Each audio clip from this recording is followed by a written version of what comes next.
All right, thanks for coming by, folks. This is Horror Thriller Bootcamp, the continuation of week one. It's like I don't know, the second half of week one, perhaps, or maybe it's a bonus class, whatever you want to call it. This is just more of the essentials and the groundwork to get your horror movie into shape and to focus on the villain themselves in today's class. So we'll be looking at what to pay attention to in terms of designing a monster or villain for a horror or thriller film, limitations, abilities, and domains, and all these things that just make them feel richer and more interesting and more threatening and work better for the movie. So let's jump in. Here's a bunch of ideas to fix your mic or headphones if they are not working. So feel free to just rewind in one of our stream recordings and check this out if you are not sure how to speak or be heard.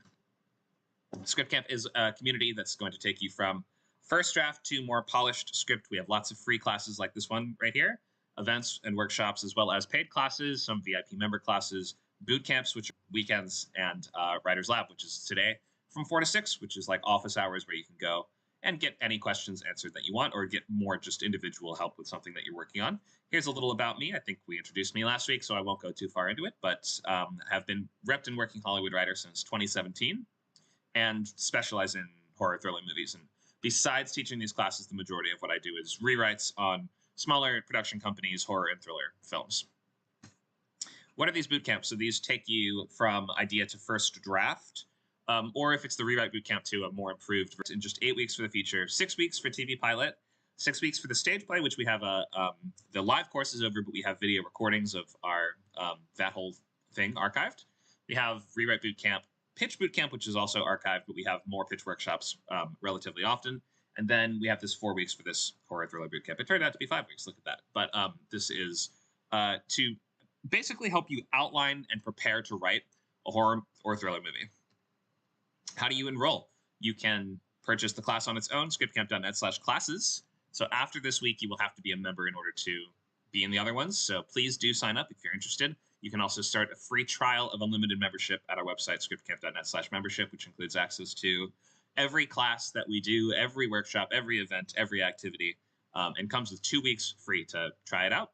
So please go to our website and sign up before the next class starts if you would like to continue. Here's what you get with membership: over 70 hours of classes a month with unlimited, plus access to our video library, so recordings of every single class, so you never have to miss anything. Private Discord channels, table reads, events, just lots of great stuff, and there's different tiers there that you can see as well. Basic comes with just 8 classes a month and doesn't include the boot camps or Writer's Lab. So feel free to just browse these on your own and check out which one you might want to sign up for. All right, so let's also look at this last option, which is the script consultation. So you can have me mark up your whole script once it's done. It has to be done. I can't mark up a half-finished thing, but once it is absolutely finished and relatively polished, then you can buy a consultation on the website. Members get a huge discount on these, so it's just it's $100 off our normal price if you are a member, and you get a half-hour phone call to answer any questions that you have about the notes and the markup, and just get all the explanation you need. So check that out, scriptcamp.net/coverage.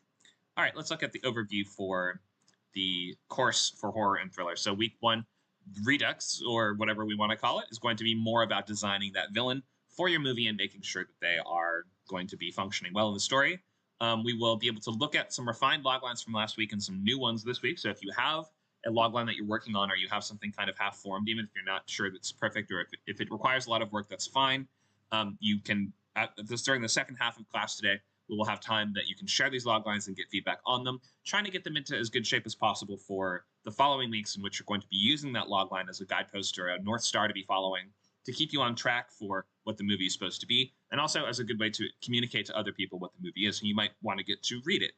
So the logline, that just single sentence expression of the idea of the movie, is so important to get nailed down at the very start, at least in my method. Maybe some people just do whatever they want, and then at the end, try to figure out a logline. I've never worked that way, so we will try to get those loglines done before anything else.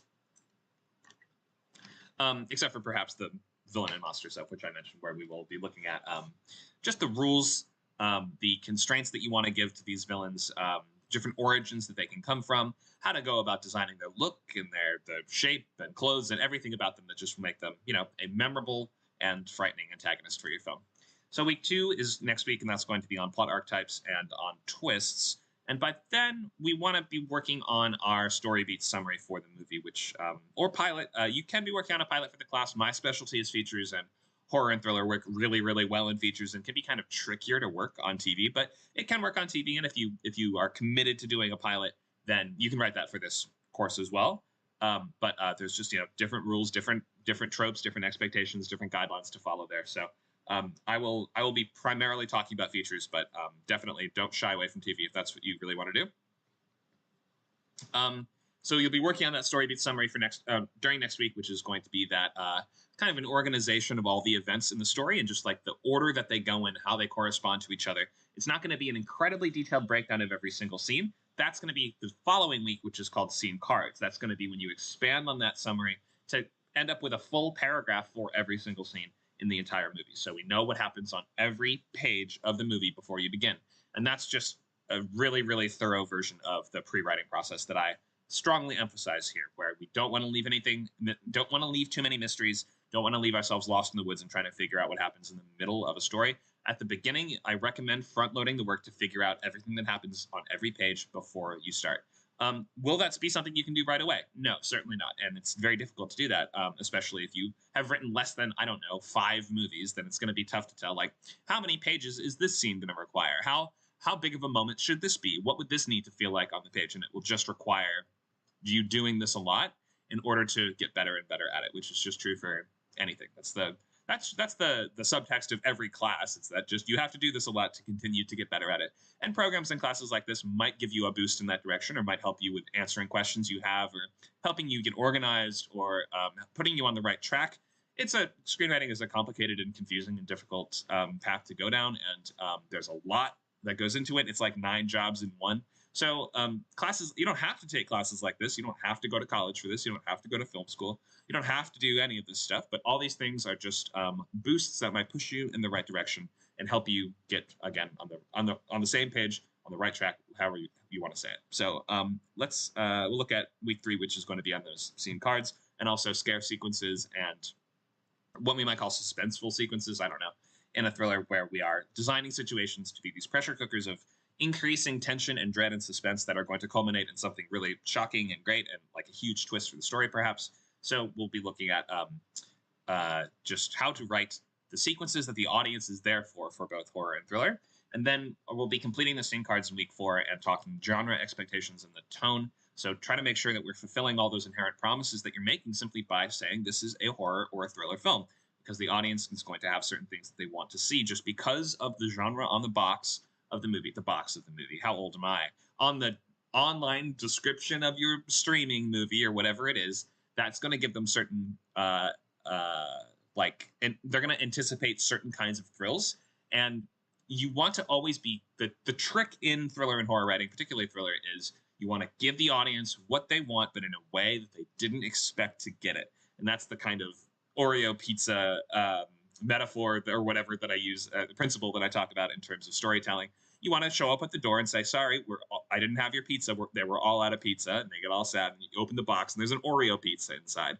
That's the idea of you want to give them something that is better than what they could. It's like similar. It's the same arena of thing that they asked for. It's the same category of thing that they asked for, a pizza. But it's better than they thought it would be. And it's like better in a way that they maybe even didn't think it could be. So you want to maybe always be thinking of how to deliver what the audience wants, and give it to them in a new way. So that's how you could. I think we even have a little. Did Nacho post our emoji? We do have an Oreo pizza emoji, which is worth. Can I do it by just typing in Oreo pizza into chat? Oh, there it is. Yeah, look at that. Or maybe it's just Oreo. So great. Will that show up in the stream chat if I bring that up? No, it just shows up as a string of text that says Oreo pizza. All right, fair enough. Anyway, so yeah, if you're watching this on something besides Discord, you should come join us on Discord, because then you can actually more easily participate in the class, and you can ask questions and upload funny GIFs as reactions to things that we're talking about. Or you can also sign up and participate in the classes on Discord. If you're just watching on Twitch or Twitter or YouTube, hi, and thank you for joining us. It is great to have people watching on these different platforms, but Discord is where we hold the classes And if you want to be a part of it, then that is what you should do. So Discord is a free program to download. Try it out, scriptcamp.net to get the link to our server, and find us on here. So we should be ready to start writing pages if you follow the steps of this current program by June 25th. So that's going to be after 4 weeks of this class. It'll be around towards the end of June. The feature class will have already done its first couple meetings, but you can just very seamlessly go from this one, dovetailing into that one, and then you will already have a lot of the pre-writing done, and you should be able to pretty much match up exactly with that feature course. So if you want to write a horror or thriller movie, you should come to the rest of these classes the next couple Saturdays, and then move into our feature bootcamp, which are on Fridays, Friday evenings from 4 to 6 Pacific time, so 7 o'clock to 9 o'clock Eastern time. Okay, so let's look at the overview of this class. We will look at the ground rules of just types of ideas you should probably be choosing for the boot before a feature writing course like this. Last week we went a lot through horror and thriller genre definitions and plot types. So we won't be going as much into that this week. We're going to be focusing on the latter half of the presentation, which is going to be going more into monster and villain design and the creation of what I call ghouls. A ghoul is just the villain of a horror thriller film, which often has some sort of supernatural element to them, but not always. There are some ghouls that are just, a dude. So don't worry too much if you're like, I want to write a realistic movie. I can't make a ghoul. I'm just using that to refer to horror and thriller villains in general, using all of the kind of expectations and the ideas that work really well for this particular genre to make that kind of villain. Villain versus protagonist traits. We should make sure that our villain is, suited to challenge our protagonists. We are designing them as opposite ends of a spectrum sometimes, or especially in thrillers, you want to have this element of your hero and villain are in some kind of mental game with each other, this duel of wits that they're going to have to both be pushed to the edge of their level of competence in order to overcome the other one, perhaps resorting to, increasingly desperate, illegal, dangerous, or violent methods in order to defeat them. Watch any Korean thriller, and it's going to be one guy trying to ruin another guy's life, and that guy's trying to ruin our first guy's life, and they both hate each other more than anyone's ever hated anyone, and they're both going to escalate their rivalry until they're killing each other's loved ones and, burning each other's houses down. And I would say half of really popular Korean thrillers are about rivalries between two dudes who hate each other, escalating more and more and more and more and more. So thriller, you're going to thrive on that element of rationality in your villains and that kind of a competent human opponent that is trying to outwit your main character, whereas horror is going to thrive more on that sort of inscrutability of the characters and monsters but if they are human evil, then it's the sort of incomprehensible human evil like Michael Myers from Halloween, where it's why is he evil? What does he even look like? Oh, there's that element of mystery or unknowability to horror characters a lot more, whereas thriller villains are going to thrive more on this sympathy, rationality, and the ability to act and maneuver like another person in the world, usually. What else? So loglines, we will do mostly second half of class. TV pilot versus feature loglines, some distinctions there that we should make. High concept versus execution dependent, we'll briefly touch on, but this is that's more of a week one feature bootcamp thing. We want to talk horror thriller in this class as much as possible. And then we'll go into how to fill out a sketchbook, and then we'll have student logline time, of course. And the following weeks of this class will also get much more into things like death scenes and what makes a really strong death scene, how many should you have in the movie, how do you design your cast so that you don't run out of people to murder with your ghost or whatever. So I think you guys can see that there is a ton to go into on these topics over the next month. So please stick around. Let's check chat for questions. Somebody asked, what if the villain is also the protagonist? That we call a villain protagonist. And in our recent class on villains, we had several slides on that exact idea. The villain also being the protagonist gives you some really unique options and some really interesting angles to take. It's very tricky to do in horror thriller because if your protagonist is not the one who's vulnerable and who is in danger and is not facing a series of escalatingly more difficult challenges that would be frightening for the audience if they themselves were in that situation too to go through, then the basic building blocks of your horror or thriller premise might be miscalibrated.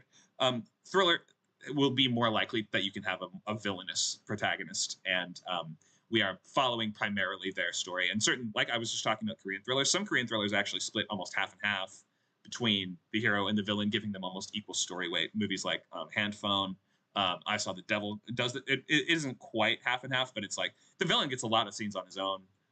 So yeah, there is room for it in both, but in horror, villain protagonist is almost impossible to pull off. Other comments and questions in chat.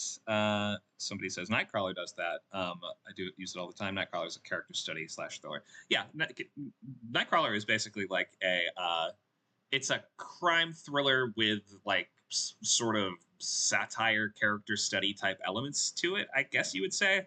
But yeah, that's an example of how if you make the protagonist the threat, then it can still work in a thriller. But in horror, like I can't really think of an example, something that doesn't become a comedy. Something like The Rise of Leslie Vernon, which is actually a great horror comedy, found footage horror comedy from like 2007 or 2008 or something like that. Puts a slasher villain as the main character of the movie, but he's being followed by a documentary crew, and so it has this very tongue-in-cheek kind of vibe to it. But it actually works really well. You should check that out if you haven't seen that. The Rise of Leslie Vernon, Behind the Mask, I think is what it's called. So that might be an example of how you might pull that off, but generally, your hero has to be in a lot of danger for horror to make sense. Okay, so yeah, that's everything we're doing today. That's as if that's not enough. We will have lots of time for questions in chat, so please use the chat for text questions, and then sometimes I might just unmute and be like, who wants to answer this as well? So let's get into it. We have a bunch to do. Oh, and lots of people like Leslie Vernon in chat. Yeah. Oh, isn't it so good? It's so overlooked. It's just so simple and so clever, and it's wonderful. Check it out. Okay, maybe it needed a better title. I feel like the title might have kind of held it back a little bit. All right, we did this last week. We have a bunch to get to, so we're actually not going to do some of these early discussion questions, but I assume that your goals as a writer are to write a horror thriller movie. This class is open, and all of our events are open to people of all skill levels, so it doesn't matter exactly where you are on the journey or if you've written one before. Obviously, if you've done it before, you will have a little bit of a leg up or a head start just in terms of organization of it, and how to actually finish something is a really big skill that we can't teach you in this class. Our feature class is a little more focused on that, and Scriptcamp in general has been used by people, I think, who have found it handy to have the level of accountability that you have to be doing this amount of pages every week. So like by the end of 8 weeks, you will have a movie if you just follow the steps in the course. It won't be necessarily amazing, but that's not really the goal. And you shouldn't trick yourself into thinking that every movie you write has to be amazing in order to be worth doing, because all these things, these early ones are going to be these stepping stones until you can get to the really good ones. So don't really concern yourself too much if any movie that you write is any good. It takes people an average of 10 years of doing this and like dozens and dozens and dozens and dozens of scripts before they begin to get anywhere professionally at all. Don't expect to just write one movie and be able to sell it. Don't expect to write 5 movies and be able to sell one. Don't expect to write 10 or 20 movies and be able to just start doing this. This takes years and a lot of practice before you can start to come up with anything that people will consider to be like, any good. And that's okay. That's not to say that you shouldn't do it or should feel hopeless. You should just accept that that's part of the process. So whether you've written before or not, whether you've done a horror movie before or not, this is a good place to just get the basics down and figure out the essentials that you would need to get yourself organized and to put together a project like this, which, just if you take it practically step by step, it's nowhere near as overwhelming than it is if you way overthink it and think of it as this way more complicated thing that it is. So it's only about an hour and a half of entertainment that we're trying to make. It doesn't take years to make a script. A book, like a big old thick book, can take years for an author to write. A script takes an average of about 8 to 12 weeks to write. So that's what you should be aiming for with all of your future film projects. If life gets in the way or if you have other stuff to do, it's understandable that it might take longer sometimes, but that's around the amount of time that you would be given for an assignment. So if you're new at this, just try to keep doing it until you can write a feature in about 10 weeks.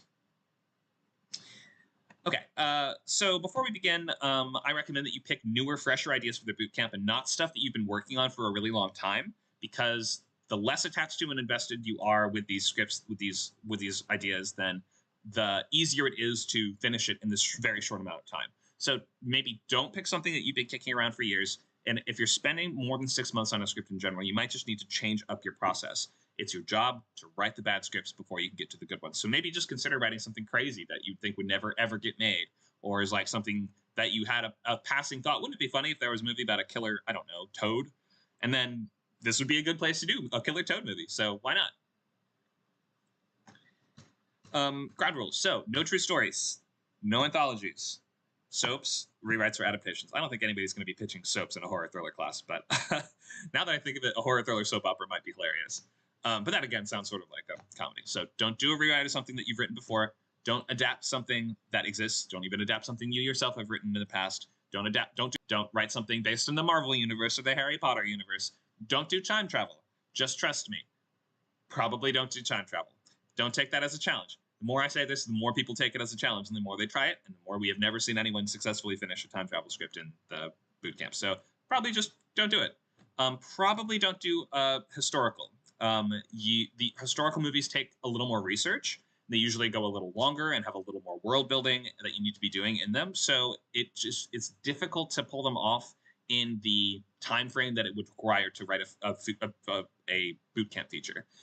So unless you have a background in that historical period, if it was your major in college, or if you've done a lot of research already, or maybe you're a huge fan of, I don't know, books set in that time, so you have a really good groundwork in that era, probably don't do one. I'm not going to stop you from doing a historical, but just a suggestion. All right. Get used to the idea of also just sharing your work at all stages early on, especially if you want to write for TV. If you're nervous of sharing your ideas because they're not good enough or they're not finished or whatever, you will not work in a writer's room, guaranteed. So you have to get used to sharing these early ideas. No one's going to steal your work ever. I promise you. If you saw how many people want to do this and how many thousands and thousands and thousands and thousands of scripts are going through Hollywood every day, you would very quickly realize, no one cares about my ideas. I need to just be open with them and sharing even the early stages of them, just because that's how you improve, that's how you get better, and that's how you open yourself to feedback in the way that you need to be in a collaborative working environment. If you're working in TV, for instance, you need to get ready to be shot down a lot. Get ready to have your ideas be told that doesn't quite work. You need to change it like this, and just being open to changing things constantly and always is really at the heart of being an American screenwriter.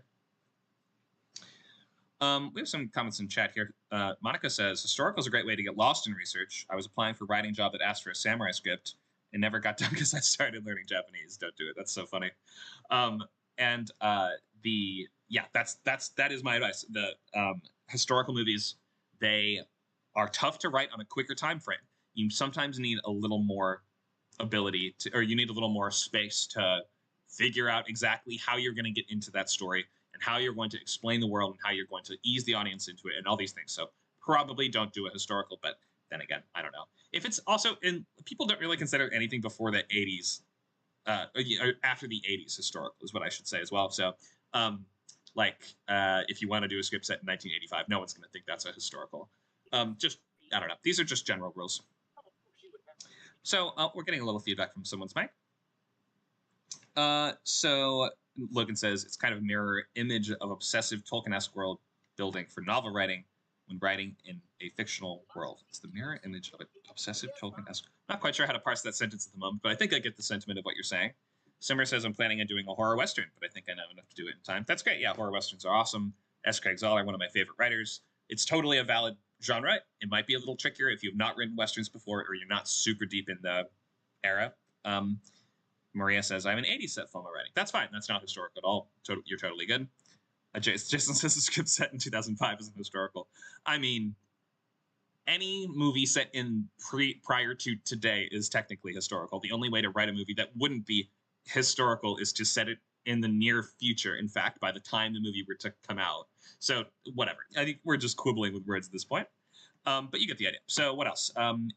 If you're gonna continue in the class in the boot camp past this week, you must use a real name, or anything that sounds like a real name. If you don't want to use your real name for privacy reasons, then you can use your middle name or a nickname or something like that. But after today's class, so for today's class, you can still have a username. But after this, if you'd like to continue in any boot camp after the first week, you need to be using your real names. You can't use screen names in the industry. Okay, let's get into the slideshow. So what's horror? It's movies calculated to cause and utilize repugnance, fear, suspense, or dread for entertainment. There will be incidents of physical violence and psychological terror, and they might be studies of disturbed or psychotic or evil people, or terrifying monsters or malevolent forces beyond all human understanding. You just really have to look at the intent. And if the movie's primarily concerned with entertaining you through scaring you, then that's horror. Whether or not you think it's scary is almost irrelevant. We have to look at what they're trying to do. That's why there's a lot of confusion. People will argue all day and night over what is horror. Sometimes it's so strange to me. Or I would I heard from even some of my friends after watching like an A24 horror movie, and they'd be like, "Well, that wasn't really horror though." And or like I watched Hereditary, and some of my friends were like, "Well, I didn't really think of that as horror though." And I'm like, there were seances, possessions, multiple decapitation scenes, characters crawling on walls, main characters dying horrifically in the first 30 minutes of the movie, occult themes, cult sacrifices. What do you think the movie is if it's not horror? I'm so confused. So like you have to look at not everyone's going to always agree, and it's not everyone has one right. There's not one right answer to these things. But the main thing that we can just look at for what is horror is the movie trying to scare you? Are the filmmakers attempting to scare you? Simmer says spoilers. That movie came out 4 years ago. I think that you're starting to run out of spoiler time. Yeah, so people will look at something and be like, that wasn't scary at all. That's not horror. It's just what the audience is trying, or what the filmmaker is trying to do. Look back at horror movies from the 1930s. They probably won't scare you that much. That's okay. That doesn't mean they're not horror. That just means that the tastes of the audience have changed, and that the cinema landscape has changed, and the things that we've seen before have changed. It once was that nobody had ever seen a skeleton in a movie before. Like, a talking, standing up skeleton probably at one point was very scary for audiences in the past. Nowadays, we can open up, what's it called? The FX channel and watch Friday the 13th Part 3. It's a different landscape where the audience has seen different stuff. It takes different things to shock or surprise people now. And that's okay. It's always changing. And sometimes they'll include aspects of mystery that to build unbearable tension. And we can look at these main plot types, which we looked at before. I'm not going to go into too much detail, like I mentioned, because we talked about these last week. But the main things we're going to be doing in horror movies are these things: drama, survival, or mystery. And that's sort of the character's goal. Your main character's goal will be either to live, get away, or kill the monster. Just don't die. Excuse me. Drama means resolve interpersonal issues with other characters, or perhaps a bit within themselves. And mystery means we have some question that we need to answer through the assembly of clues. Often that question will be, what is the threat and how do I defeat it? So you can see how a movie might easily go from one of these plot types to another one as the movie progresses, and certain movies have a combination of these, or they mix and match these in various ways. That's not to say that any movie is only one of these three. There's almost always a sort of subtype which tells you what else we're concerned with. Like, for instance, The Ring is a mystery first and foremost, but it has elements of drama, and it has an element of survival, because the main character isn't constantly being threatened, but she knows if she doesn't solve the mystery, she will die in a week. It's not like in every scene the ghost is trying to kill her, but it does have this sort of subtype of survival, because that is ultimately the stakes. If you don't solve this question, you and your loved ones will die. So, favorite horror movies and shows, and what's the plot type or the subgenre? Let me go through just a couple of mine first, and maybe we can just put some in the chat. Let me bring it up. Oh, Drew says you're getting some choppy video, or maybe it's on your end. I hope no one's getting choppy video, but I can't adjust the stream any, so we'll just have to hope it fixes itself. Might be, it's hard to say. Is it my Wi-Fi? Is it your Wi-Fi? Whatever it is. So hopefully that starts looking okay in a second. But so let's look at some plot types. These are my favorite. This isn't even my absolute all-time favorite movies necessarily. But this is going to be. Can you guys hear me still, or have you lost me? Not sure. Yes, I can hear you. I think it's just a little bit choppy, like an internet connection issue. Oh, perhaps. Yeah, that very well could be. I hope that you can hear me by now. So let's look at just a few of these. We have number one is going to be The Ring, which is, in my opinion, one of the movies ever made. And that is going to be mystery first and at the forefront. The entire movie is the assembly of a big set of disparate clues. And I love the fact that the main source of the kind of like hook of the movie, a creepy cursed videotape, is also the main source of clues, because the images in that videotape become the pieces that she has to assemble and figure. And she has like such a nice time frame to do it in. You have exactly 7 days to do this, due to the arcane, arbitrary nature of the curse, which also gives the movie an amazing structure where we can feel the tension building as day after day passes, and it helps us keep track of the day that we're on. It tells us like day one, day two. So we know exactly where we are. Like the urgency is inherently increasing just as we move through the story, because we know we have such a limited time to solve it. So fantastic mystery, great drama, and a little bit of survival as well, even though those are not as central to the plot. Those are just kind of things that help it work. Evil Dead 2.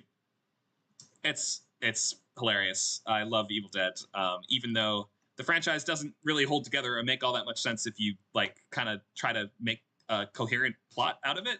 But it's almost more about the fun of individual sequences more than watching the franchise all cohere into some super like you know it's not going to be a perfect story if you stitch them all together or even necessarily make any sense. But this franchise is just all about the fun of specific moments. Are the rules consistent? No. How does a Deadite possess someone? How does a person become a Deadite? I don't really know.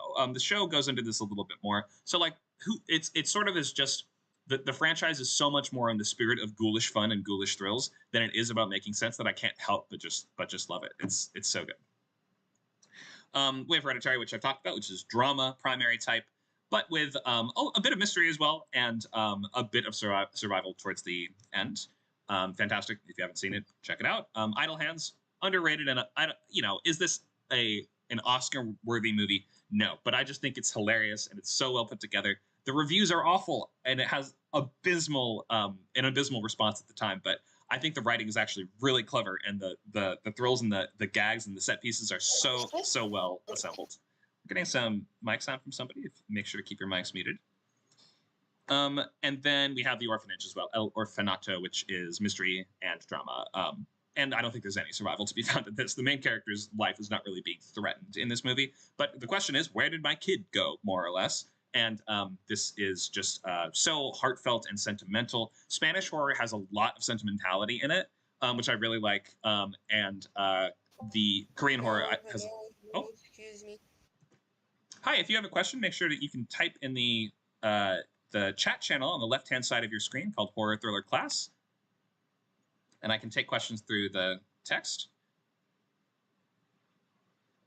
Thank you. All right, so what are some of our favorite horror movies? And what is the primary plot type? Let's check the chat. Monica says Psycho, Reanimator, Stepfather, Audition. Could go on forever, but those four are representative. Awesome, yeah, and I think that we know the plot types of those are pretty clear. Psycho is it's like it kind of changes from one to the other. It starts out as more of survival, then becomes mystery, and then almost becomes survival again by the end, because we have a protagonist that changes at the like 30 or 40 minute mark. So that one's a little bit tricky to nail down. Reanimator, if I remember correctly, Reanimator is, I don't remember what the main plot, I have definitely seen it. I don't remember what the main thrust of the conflict in it is. It's definitely different from the short stories that it came from, which are actually set in the 1920s and World War I. And that looks like the books they come from are totally different than the movie, but I still do like the movie a lot. And Audition has elements of both mystery and drama with a little bit of survival towards the end. That's a pretty common ratio. Well, they'll start with a mystery, and then by the time the character gets in over their head, by the end, it has escalated to survival, because in a horror movie, the stakes always have to be life and death unless you have something way, way, way, way, way better. And very rarely will we not escalate to a life or death scenario by the end of the movie. Let's see some more in the chat. We have, Nacho says The Shining, The Witch, Midsummer, Sixth Sense, Alien, The Thing. We have more from Maria, who says Oculus, Reanimator. Oculus, good one. That's drama with a little bit of mystery and survival. And then we have The Thing, says Logan and Jason, which is The Thing is a great mix of survival and mystery, isn't it? Because the way the monster works inherently builds mystery, because it can look like your friends. So like the hook of the movie is also really at the core of what makes the horror work in a really great way. So yeah, The Thing is brilliant. Tucker and Dale, great horror comedy. Alien, and Alien Voices, Hereditary, horror, tragedy. Yeah, basically tragedy, drama kind of thing. Great answers here. Thanks, guys. So I'm glad we're all big fans of this. There's just a couple things we won't talk about as much, like horror comedy, which I mentioned, and I love horror comedy. I mean, Evil Dead and Idle Hands are on my list just right there. But more often than not, these are going to be comedies with horror plot elements or settings. Like, so it's really just going to depend. If your movie is it is a horror film with a careful comedic tone, that can definitely work. And like, you can do the ratio however you want. I just won't be talking about it as much. Or action horror, which is more like action, but with horror settings or scenery or ghoulish characters or scare sequences. And then romance and things like that are just not that well explored. What's a thriller? These are movies that are, the hook is the situation. So in just the most basic terms, let's get this distinction down first. Horror, the hook is the threat. In thriller, the hook is the situation. Sometimes that situation can come from the specific threat, though. So almost always the orchestration of all the pieces in a thriller are going to be like creating a scenario that is a pressure cooker of as much tension and dread as possible, that is going to make your main character's life into a series of increasingly difficult challenges that will probably eventually escalate to a survival type scenario. They don't necessarily have to escalate to a survival scenario, but like you want your character to feel like they're in a lot of danger and dread. And then, we have some comments in the chat. What was the Korean film about the mutant tadpole? Yeah, The Host. Dead Alive is a gift from heaven, says Monica. Yeah, love early Peter Jackson. Alien Boy says, how does one write a horror comedy? The best I can think of is Shaun of the Dead. Yeah, Shaun of the Dead is, a brilliant horror movie that is almost like 50-50 horror and comedy. So how do you write a horror comedy? Pick which one you're doing. So like, Shaun of the Dead is the rare example that's almost 50-50, but most of them will skew one direction or the other. So I would say plot it like a horror or plot it like a comedy, and then bring in that other tone afterwards so that you can, like, by afterwards, I mean in the outlining process. I don't mean like after a draft is done. Yeah, maybe just choose your primary type and focus on that first, and then figure out how am I going to bring in elements of this other flavor. Okay, so what else? Thrillers are going to entertain through shock and suspense and surprise. They'll be clever and unpredictable and concise and to the point. And they'll be basically like, you want it 90 pages on the dot, or even a little less, like 80 to 90 actually works well for a horror and thriller. And maybe they're topical or thematically fascinating of these things as well. So I talked about these things in the other classes, so we'll not get back into that as much.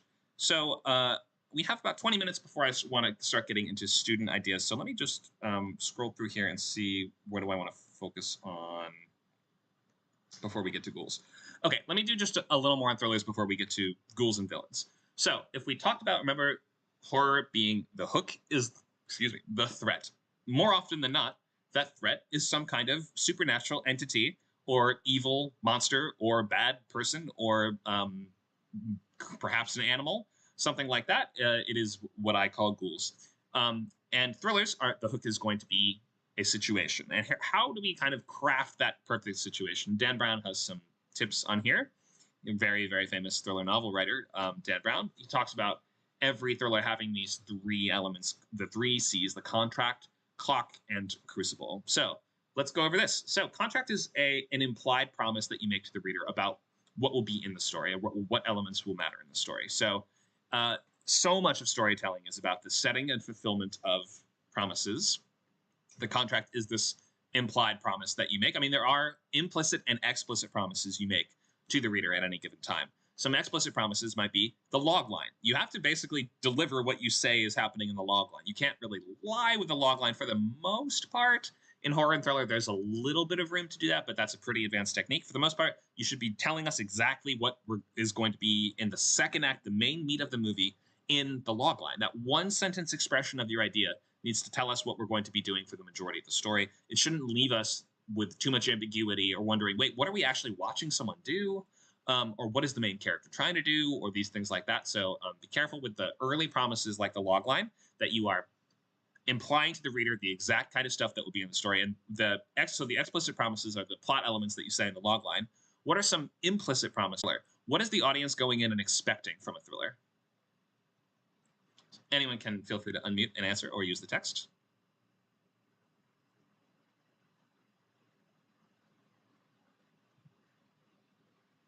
What does the audience want from a thriller? What do you want from a thriller? Plot twists. Okay, so interesting. Kenneth Carlson's plot twists. So yeah, reversals or unexpected turns of events, or are the rug being pulled out from under us to show that the truth is different than we thought it was, and we have to recalibrate and try to. That's a big part of it. What else? Suspense. Suspense, yeah. There's something bad that's going to happen, and it doesn't just happen right away. We are building up to that event, and we are like drawing out the tension to get the audience on the edge of their seats. Scream says, I want to watch the villain win. Sometimes the villain wins in thrillers, yeah. Often the villain wins in horror. In fact, more often than not, the villain wins in horror, I would say. But the trick is going to be to make them like it's like with when you're writing something that's not horror thriller, the expectation is going to be that the protagonist wins, and that's okay. We want the protagonist to win for the most part, but that's why you have to give it to us in like some kind of little bit unexpected way. It's the Oreo pizza. We want, like, of course we're going to win, but it has to be, every superhero movie, we understand they're going to beat the supervillain, probably. But you give it to us in a way that we didn't quite expect, didn't quite see coming, is some new and thought-provoking and illuminating way of doing that thing. It's the same with horror. Like, yeah, the villain can win. The hero just gets killed by the monster, whatever. But can you do that in a different way? Can you make it be that the protagonist themselves is what sort of causes their downfall? Can it be that they get some other horrible fate besides death that is like even worse somehow? Think of these things. Let's get some other answers. Monica says sex and violence. This is an exploitation genre, and I like having the pure exploitation elements. Yeah, thrillers have a lot of sex and violence. The erotic thriller genre is where those two things kind of coincide. I have actually done rewrites on erotic thrillers. I will not name names, but they are a genre that people keep saying is going to come back. Like, it was really big in the 90s. Somehow the internet kind of killed interest in them for a while. I wonder how that could be. But people, like, they've been saying it's going to come back for a while. So don't sleep on erotic thrillers. They're gonna start making more of those again. Suspense and tension. Yep. Creative storytelling, suspense, nightmare fuel, murder, and plot twists. Yep, definitely. The audience wants to be shocked in one way or another. Yeah, we don't want to just get the thing that we thought we do want to get the thing that we thought we were going to get. We want to be shocked. That's why we show up. But it's weird. It's like a weird there's like two different ways of looking at that, or it's like a strange dichotomy to say, I'm showing up for you to surprise me. Because by showing up, you're saying, I know the kind of thing I want to see. I just want to get it in a way I haven't seen exactly like that before. So it's tricky to navigate that. Let's see, other questions and comments. Kenneth Carl says, who's the protagonist if everyone dies in the film? Well, the protagonist can die at the end of the film. Or they can die close to the end. Or you can do all kinds of interesting. Psycho, the main character, dies like 30 minutes in. So yeah, you can have the protagonist die almost anywhere in a movie. But if it's before the halfway mark, usually it's because the protagonist was sort of secretly someone else, or it like transitions to being someone else. Logan says, uncomfortable questions brought up by main philosophical conflict presented by action between the protagonist and antagonist. Wow, what an academic and well thought out answer. Sure, uncomfortable questions brought up by the main philosophical conflict. You're sort of talking about an interesting dramatic argument in the movie. Yeah, and this is something that you can do in any genre, but more than others, horror and thriller are here to explore darker parts of life and humanity, and you can give us a story that would be otherwise just Ari Aster has talked about this in interviews where with a horror film particularly, you can tell a story that is much more nihilistic and bleak than audiences would accept in, for instance, a drama or any other genre, because for horror particularly, not as much for thriller, but pretty close, the audience is there for whatever. As long as you give them the kind of thrills that they are expecting and anticipating and they want, they'll follow you pretty much anywhere. And that's kind of the great thing about it, is that the audience is so hungry for this kind of stuff. Their minds are actually very open, more so than in many other genres. And so as long as you give them what they want, you can kind of do anything in the movie. You can make it as horrifically bleak as you could possibly think of, and the audience would be like, oh, yep, well done. In a way that you would just struggle to do in other areas of storytelling. All right. More talk about erotic thrillers in the chat. Feel free to continue discussing whatever you want in the chat related to this topic. We're going to move on from the slide or go into the other elements of the three C's though for a second. So we know what we come to thrillers for. We know what the audience is kind of looking for. They're looking for twists, danger, suspense, dread, violence, all these things. And we have this element called the clock too, which is time pressure.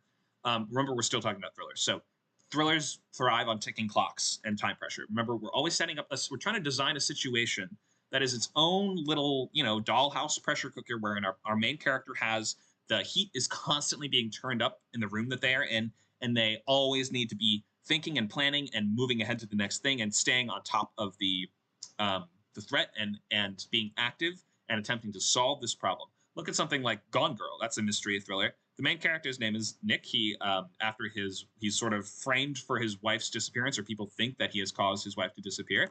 He doesn't just sit at home and conduct all his business on the phone with lawyers. He goes out and he starts interviewing people. He finds his ex's, or his wife's, I guess, ex that she had a really strong relationship with, and that she starts interviewing other people that have accused her of doing crazy stuff in the past. The main character is very active in Gone Girl. He doesn't just wait for the plot to happen to him.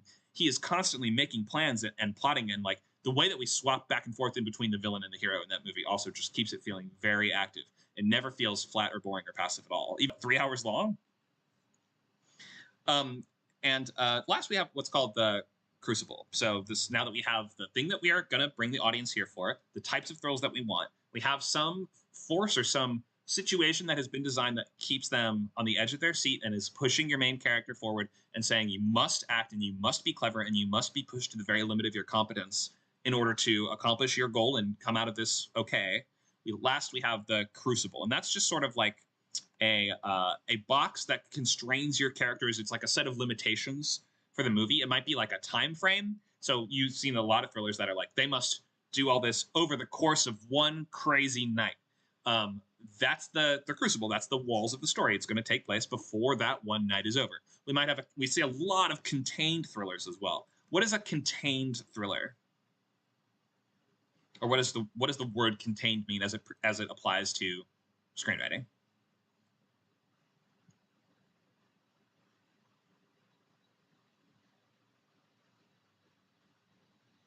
Jason says in one location.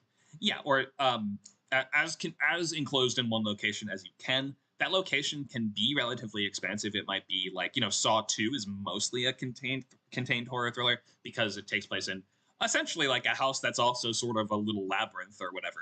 But it's within one. It's like a smaller location that is more easily manageable, much easier to make a movie that's all in one building or all in one complex or all in one school or all in one house or just one physical place that constrains us with the walls are actual walls. Normally we say walls meaning like just the limitations of how long the story can go. Time frame might be walls. Any of these things might be walls. But in contained movies especially, the walls are actual walls. And often these are going to be milieu-based stories. If you look at what's called the Mice quotient, which is Orson Scott Card's principle of how do you explain the sort of 4 basic types of mini plots you see within larger plots. We have milieu, incident, character, and event. Milieu meaning the location that the characters are in. So that a milieu thread begins when your characters enter a location and it ends when they leave that location. So usually contained thrillers they will start when the character goes into a place or wakes up in the place or whatever, and they will end when the character leaves the place. Jason says Panic Room. Yes, Panic Room is a contained thriller. Saw is a contained thriller. You guys get the idea. Lord Badger says one story, no need for sequels. Oh, no. Contained thrillers can have lots of sequels. Look at, I was just mentioning the Saw movies, right? Those are pretty much all contained in one area. So it doesn't mean contained narratively. It means contained. The characters are physically contained within one spot, both for the purposes of the story and also just like it helps to list it as that when you're querying and things like that because it just makes a movie much easier to make. Contained thrillers are set in one location almost entirely. Like I would say 85% in one location. You can still have a couple exteriors or a couple like shots of things happening elsewhere. Like Saw I mentioned has other things going on, but it is primarily in one location. Yeah.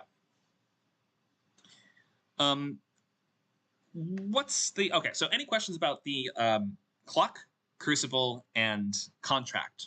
The 3 things that are going to make thrillers really work.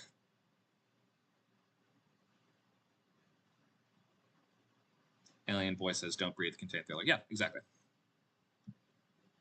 We had a question from Shamiso. How do you evolve the art if you have to deliver what the audience wants? How do you balance what they don't expect and what they do?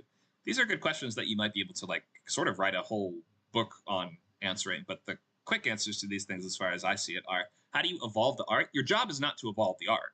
Your job is to get really good at screenwriting, which might mean writing a lot of somewhat derivative things to begin with. So if you're within your first 20 movies you've written, don't worry about evolving the art. If you just do a painting, it's probably not ready to be hung in a museum. If you're learning to paint, your job is not to advance the medium. So first of all, just get really good at writing movies before you start worrying about changing the form or things like that. And delivering what the audience wants is in no way a pejorative idea. It's in no way something that makes it less of an artwork, in my view at least. I mean, people go to art museums because they're looking for a specific, and you might view that as like particularly edgy or expansive or like, I don't know, pushing the boundary pushing art, but people are going looking for that kind of stuff. And even literary fiction has its own tropes and its own like things that it keeps coming back to and things like that. So the fact that you're making things that are designed to please an audience, in my view, does not denigrate anything's artistic merit at all. Second part of the question, how do you balance what they don't expect and what they do? Give them the kind of things that they expect, but in ways that they haven't seen before is the basic answer for that. Jason says it's okay for a hamburger to cook a chef. Did you mean to write it like that? I mean, a hamburger to cook a chef. I'm not exactly sure what you're talking about, but I like that sentence. Oh, okay. You were responding to what Monica said. It's okay for a chef to cook a hamburger. Okay. That didn't make sense without reading the previous message before it. Now I get it. Yes, it's okay for a chef to cook a hamburger. And in fact, you should get really good at cooking hamburgers if you want to be a chef. It's also okay for a hamburger to cook a man. Sure. I guess a cow eats a guy. There you go. All right. What else? So let's move to our next slide. We have a bunch to get to. Favorite thrillers. There's a couple of mine, and I don't know if these are my favorite. These are just ones that I've liked recently. And some of these are also horror thrillers. So it's like some might like The Lodge is horror with thriller, kind of like a little bit underneath that. Invisible Man is kind of half. It's like sci-fi horror thriller. Run is really good. I like that one on Hulu quite a lot. I saw The Devil, a Korean movie from like 2014, 2015, really great. Dr. Sleep, I don't know if it's one of my favorites, but surprised me, and I did quite like that as the supernatural thriller from a couple years ago. And unexpected and interesting stuff happening in that I would not have seen coming. Green Room, I absolutely love. Horror thriller from 2015, I believe, one of Anton Yelchin's last movies, and really, really brutal violence and tension and dread, and you could just list out Clock, Crucible, and Contract really quickly with that movie because it's such a simple setup. I just love it. All right, so oh yeah, here's some other lists of things people have liked. Nacho says Vertigo, Old Boy, Funny Games, Gone Girl, Memento, Chinatown, Duel 1971 from Simmer. Yeah, it was Spielberg's first feature, I believe. It's quite good. There's also something in a similar sort of vein I would check out, which is called Breakdown with Kurt Russell from like, I think it's from the mid 90s. That it's like has a similar kind of like Southwest highway interstate kind of lonely secluded location vibe, but it's more of a mystery, less survival, and it doesn't do what you think it will. Check it out if you haven't seen something called Breakdown with Kurt Russell and you like thrillers a lot. Look for that one. Let's see. Logan says, "Wait a minute. These are just movies with the word green in them." Green Mile's not a thriller. Green Eggs and Ham. That's a good one. Yeah, great thriller. Event Horizon. That's interesting sci-fi horror there. So remember, thrillers are going to be of these main plot types. There's quite a bit of crossover with horror, and not everyone's going to agree. We won't go way too far into this, but you have sci-fi and supernatural, crime, survival, intrigue, and institutional. I'd never talk about, so don't even come to me with those. And then we have mystery, intrigue, and institutional stuff like legal, political, and stuff that's more in the purview of thriller books than thriller movies. There are still definitely thriller movies like this. They're often based on books, I will say that. And then we have mystery, which is going to be stuff like, Girl on the Train. These are actually really popular in books also. Psychological mystery kind of stuff. So life and death should be your stakes. We went over this in last class, so we want to move on to ghouls. So I won't get too far into this, but life and death, unless you've got something way better. Do we have time to go into mystery versus suspense?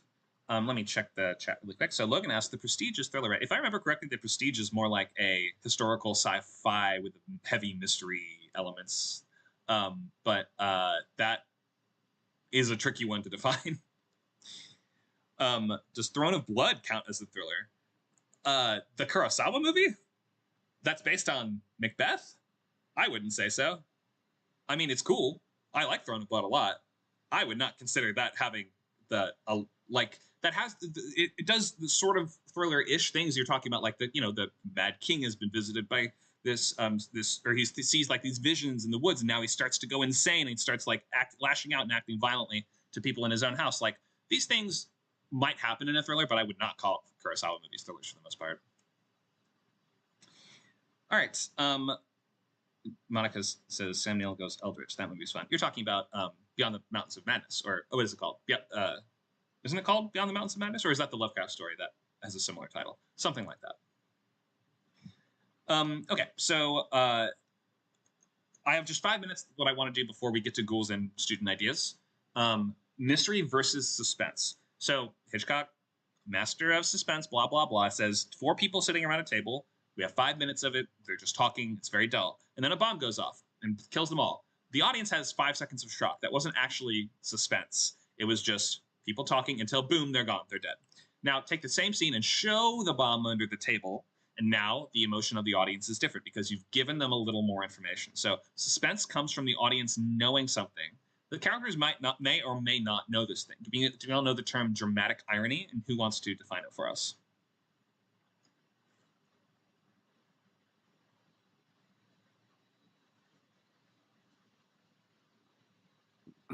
Dramatic irony, was it?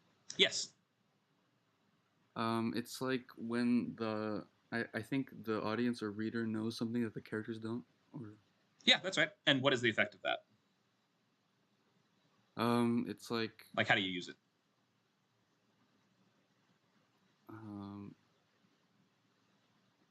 I kind of forgot. That's okay. So like what we were just talking, the bomb under the table is sort of dramatic irony, isn't it? Because the characters don't know that there's a bomb, but we do. So it creates this inherent. Go ahead. Is that Logan? Go ahead, Logan. I was gonna say sometimes it's the ghoul or villain. Like we see the ghoul and villain doing stuff, and the protagonist doesn't. Yeah, exactly. Did you mention Tucker and Dale? Was that one of your favorites that you listed, or was that someone else? That was someone else. Oh, that was someone else. Okay, but Tucker and Dale has tons of dramatic irony because we know we're the only one who sees all the pieces of what's happening. That who listed Tucker and Dale? What's the setup of Tucker and Dale? The setup of two kind of hillbillies that purchase a summer estate which is a cabin in the woods, which has been their dream, and at the same time, a group of college students go on a spring break trip into the woods and think the hillbillies are serial killers. Yeah, exactly. Because, well, specifically, one of their friends gets knocked unconscious in an accident, and the hillbillies rescue her, and they think that they have kidnapped her. So now they believe that they are in essentially like a Texas Chainsaw Massacre type situation. And we have like kind of 2 movies going on, because as we cut to the perspective of our actual protagonists, who are these guys that seem to the kids as if they are psychopathic hillbillies, we see they're just kind of normal guys. It's like they're basically in a buddy comedy. And then as the kids try to save their friend, they end up accidentally killing themselves in crazy ways that make the 2 hillbillies look more and more guilty and gets them into more and more trouble. So that is using dramatic irony and suspense for comedic reasons, but we still have that element of suspense because we're like, oh, we see that they didn't really kidnap her. There isn't an actual life or death scenario going on here. The characters just think it is. So as we watch them like sneak up to the house with their axes and weapons to try to like break in and take their friend back, we're like, oh God, how's this going to play out? I don't want them to hurt Tucker and Dale. Tucker and Dale didn't do anything wrong. So you can see how mystery and suspense can be used in like any subgenre of these different things. If we just have this element of dramatic irony, we know something that the characters don't, which is causing us to lean in and say, how is this going to resolve once they realize the truth? Logan says, can we go back to the thriller subgenre slide? Sure, here you go. Where'd it go? Did I pass it? Here we go. So we have sci-fi and supernatural. I'm going to say ignore intrigue and institutional. That's like its own sort of thing that I usually excise from this. So focus on sci-fi or supernatural, crime, survival, mystery. And crime is going to be stuff where the main character is usually involved in crime. They might be a police officer or something too. We can look at something like, Seven is also it's a mystery crime thriller. I'm going to say mystery foremost because serial killers to us kind of leave the realm of crime and enter more horror, because crime tells us the stakes are usually going to be like practical things like money. Money can be the entire motivation for a crime story easily. But serial killers don't usually want money, or they're usually not murdering people primarily to get rich. If they are, then they're not really a serial killer. They're kind of just a mugger they're just a bad mugger if they're just killing people in order to get as much money as possible. Logan says like Uncut Gems. Yeah, that's a really tense, suspenseful movie. But is it a what was I talking about? So it's now that I think of it, Uncut Gems, I believe, is a crime thriller. What am I saying? Yeah, that's definitely one of them. But and money is the entire motivation for everything that goes on. I got off track there. Well, I have a question. Oh, sure. Something like 1917 be a survival thriller? Well, war is sort of its own. Or War is sort of its own genre. Is the only thing. War is a okay, I genre just that like a encompasses. specific situation.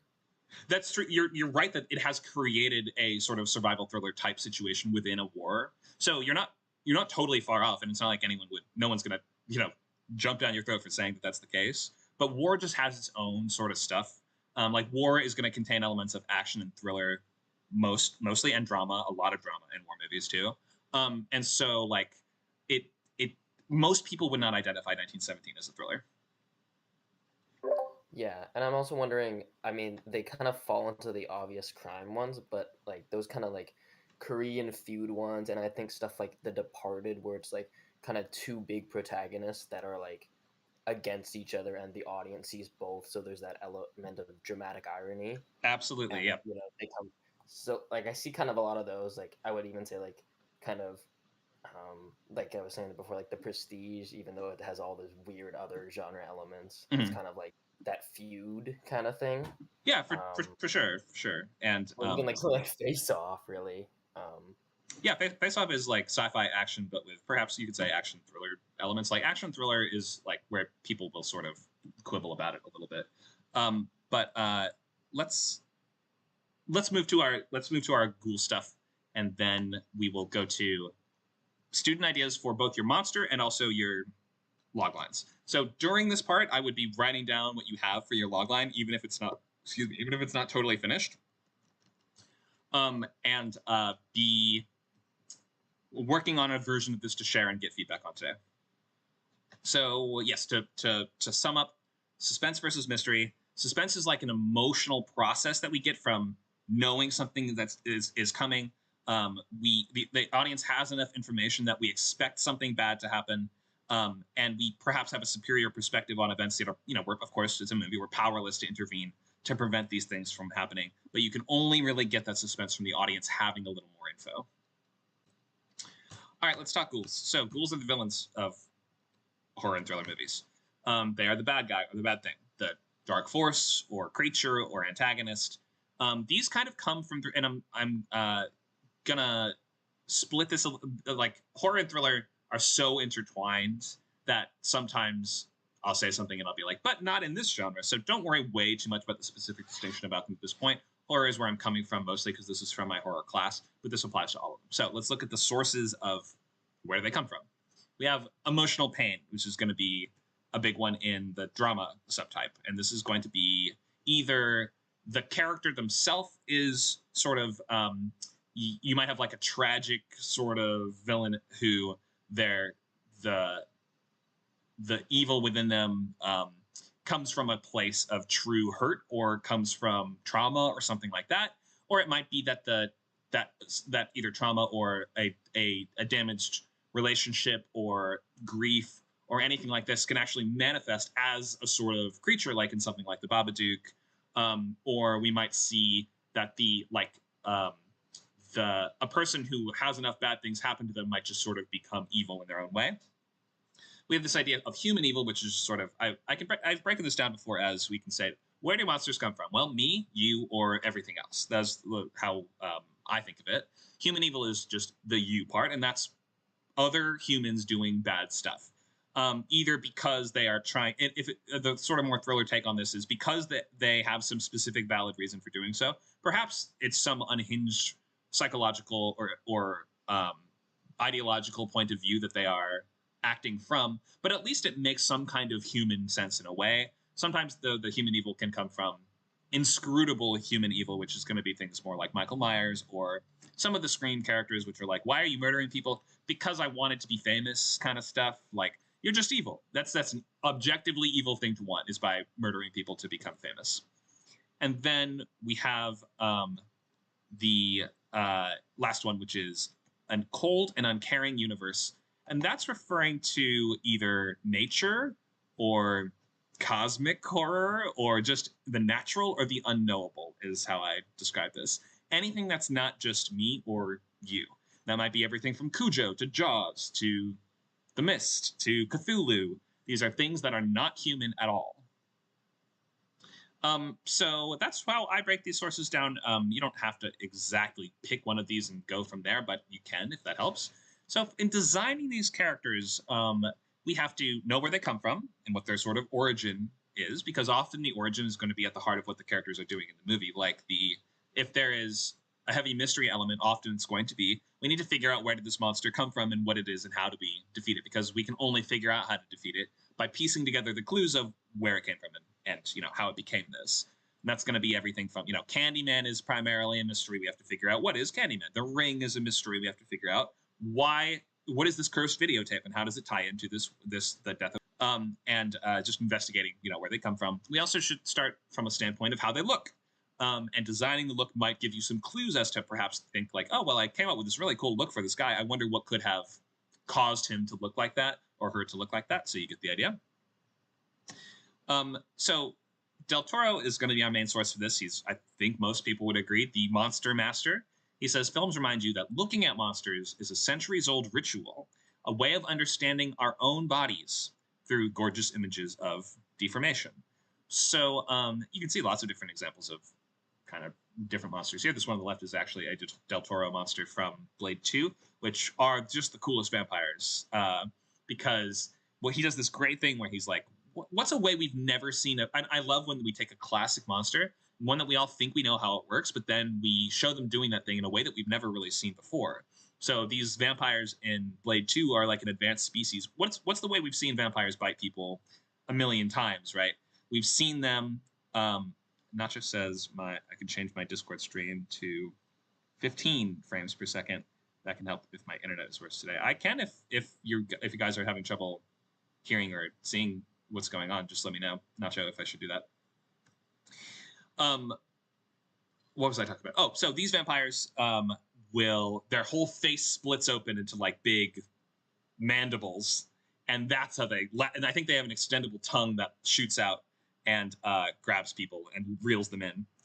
People are telling me it's cutting out every minute or so. I'm sorry, guys. I can't. I don't know how to fix it. I'll try it. Yeah, let me just try the turning down the stream quality. 15.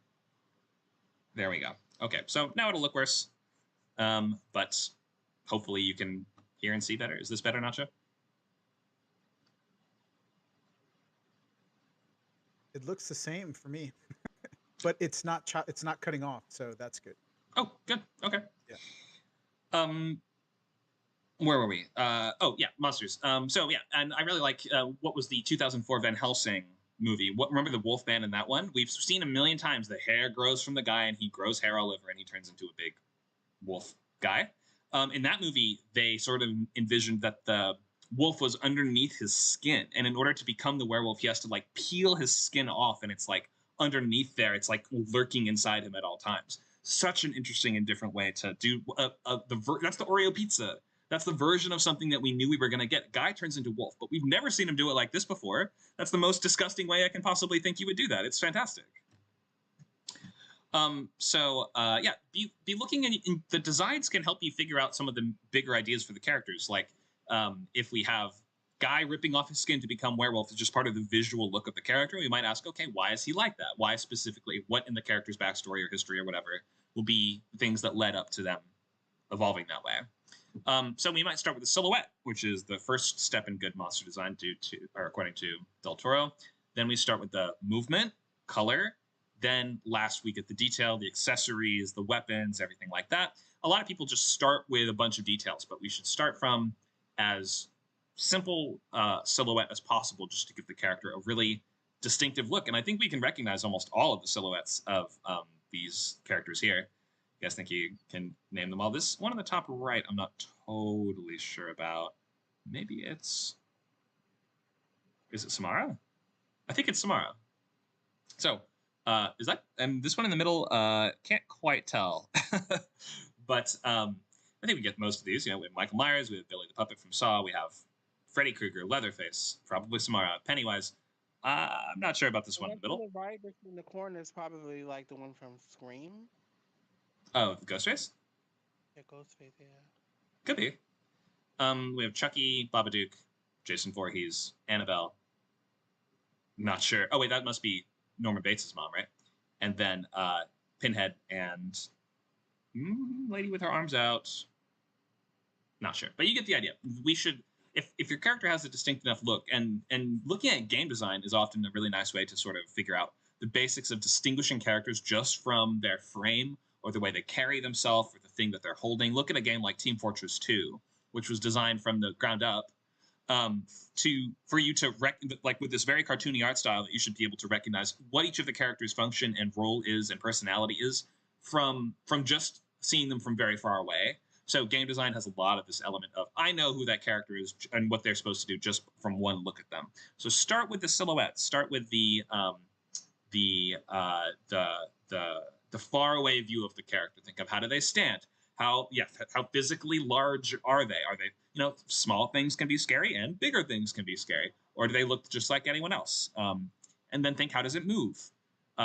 Think of the colors that are going to be used on them. Are they going to be really bright and colorful, or do they camouflage? Or are they very dull and muted? Do they look sort of just like anyone else until they unveil or unleash some kind of hidden secret threat or weapon or something?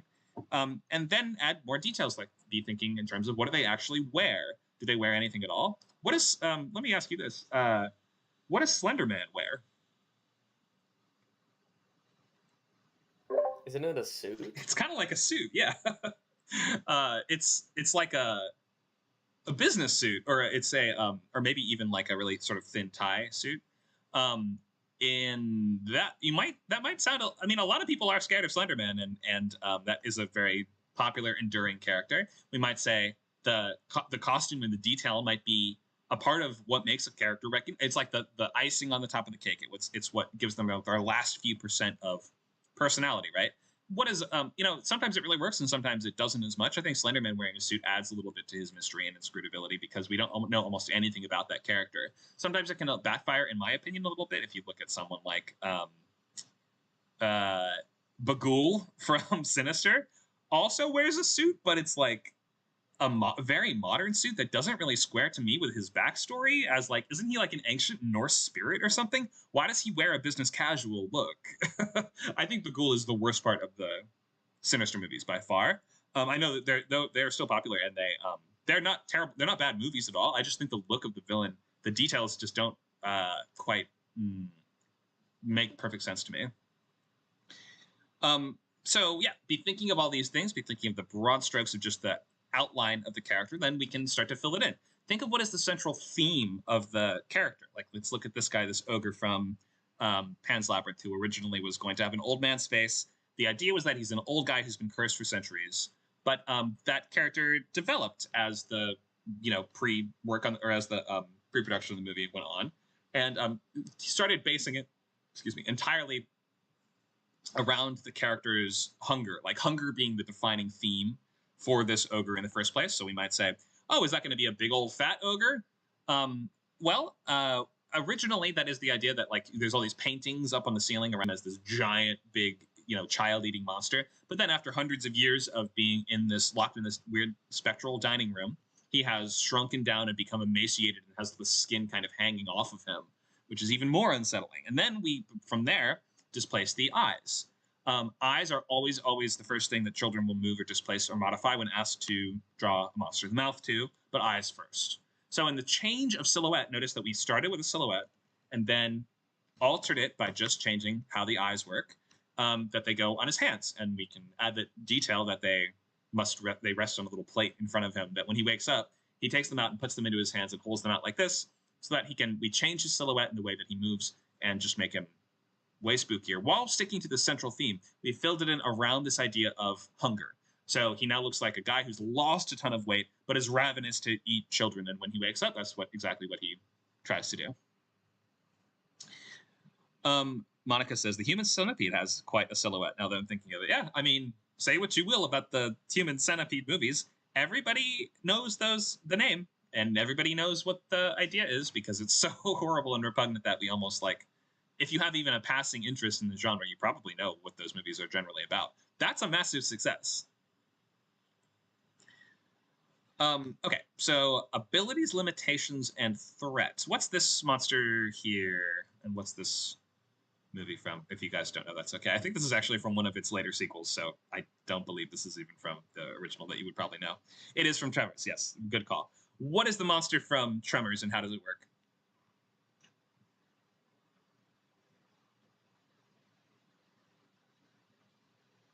Anybody? It's a worm thing. Mm-hmm. Doesn't it go by a vibration of the sounds, and they have to put like spokes in the ground and like blow it up that way, or something like that? Yeah, it's a giant. It's a series. It's not just one. It's a bunch of giant worms called graboids. They live underground, so we could say the limitations are what? That they can't perceive things that are not touching the ground, right? So when you're right, they operate based on vibration. So if anything, that's why the movie's called Tremors, right? If anything touches the ground, they can tell where it is, and within a few seconds, they'll find it and come up and grab it and pull them underground and eat them. We have both abilities and limitations. The limitation are, one, they cannot exit. Well, they can like emerge a little bit from underground like this, but they can't like walk around above the ground. I believe they need to stay under there for the most part. Their abilities are, sorry, say that again. They can't go through bedrock. They can't go through bedrock. Yeah, there's certain surfaces they can't dig through. They can't just dig through any building. They can like smash through buildings, but they can't get through like, strong enough material. But usually these movies are set in kind of like small towns in the Southwest, meaning that, the houses are mostly like, the graboids are mostly able to break through those houses if they need to. And then we have the limitations. Can't go above the ground, can't break through certain things. Abilities has the highly tuned senses that it can detect vibrations up above. All of that adds up to a threat that makes sense and also has enough limitations that it sort of feels real. Because limitations often do make something feel real, because in real life, there is no actual threat without any limitations. And if you have a villain that can do anything at any time, you're going to actually lose a lot more tension than you think you would, because then the characters are just going to be like, well, why doesn't he just appear right now, right here? Like it's one of those things that in real life would be more scary, but in a story it starts to lose tension in the same sense that like, let's say a ghost coming to get you is pretty spooky. A ghost with a gun is silly. Except in real life, a ghost with a gun would be scarier because it's just objectively more dangerous. But some things are scarier in a movie versus real life. It comes down to like believability. And something that feels realer will feel scarier even if it's less dangerous. Does that make sense? So like a guy with a knife is almost always going to be scarier than 10 helicopters with miniguns trying to kill a character in a movie. In real life, 10 helicopters would be much scarier than a guy with a knife. In a movie, guy with knife is much scarier than 10 helicopters. Weird, right? It doesn't make that much like logical sense, but the amount of threat that something poses is not directly proportional to how scary it is. The more dangerous something is, the more it's not necessarily more scarier. That's why limitations actually do make things scarier, because they make them feel realer. I hope that's adding up. Let me just check the chat really quick. I can't actually see what's on it. Oh, there it is.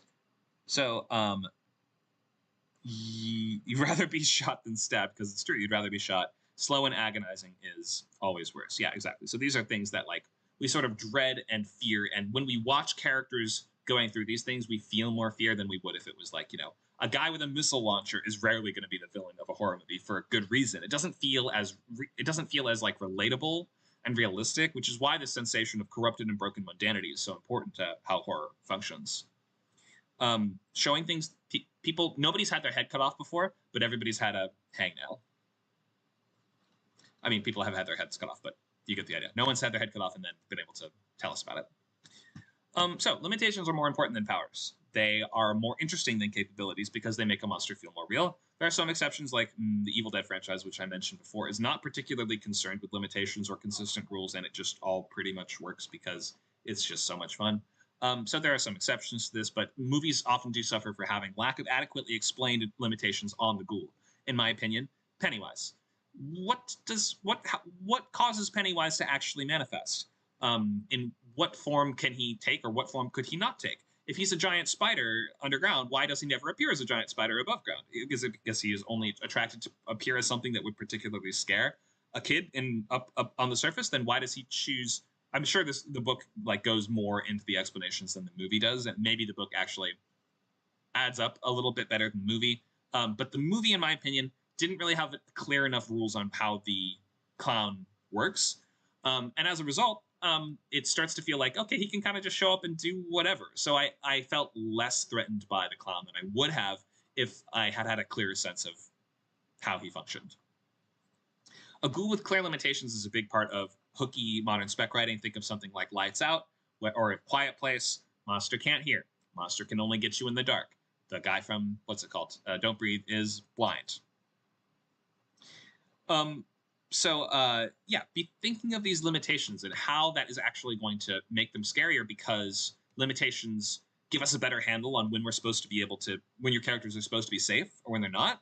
And it gives us room to create tension based on that. So by having times when we know we're safe, but for instance, think of Freddy Krueger, right? We're awake, so we know he can't get us, but any minute now, you're gonna, or like any day now, you will fall asleep. You can't stay awake forever. And then when you're in his realm, you're in trouble then. And that will like create that anticipation, that tension, that suspense and dread that will, if Freddy Krueger could get you anytime, we just wouldn't have. So they can make your ghoul meal feel more powerful and more threatening rather than less, especially when we're in its domain, like in The Well with Samara, in The Dreams of Freddy, all these things. Personality. These are some characters that have pretty strong personalities, to the extent that even in the Scream franchise, Ghostface is a character. The character is basically just a personality type. All the Ghostfaces are different people that are just different people adopting this one personality. So it's entirely based on the personality and also the look. You know, the idea that it's a common Halloween mask that anyone could buy adds to the mystery element of the movie, because anyone could be Ghostface on a movie-to-movie basis. Also, there's a voice changer that they use, which gives them the same guy's voice every time. A bit unrealistic, but nowhere near as unrealistic as how it is in the third movie, when for some reason it can imitate the voice of Sydney's dead mom. It just becomes like magic somehow. So ignore Scream 3. But the personality of Ghostface is so important.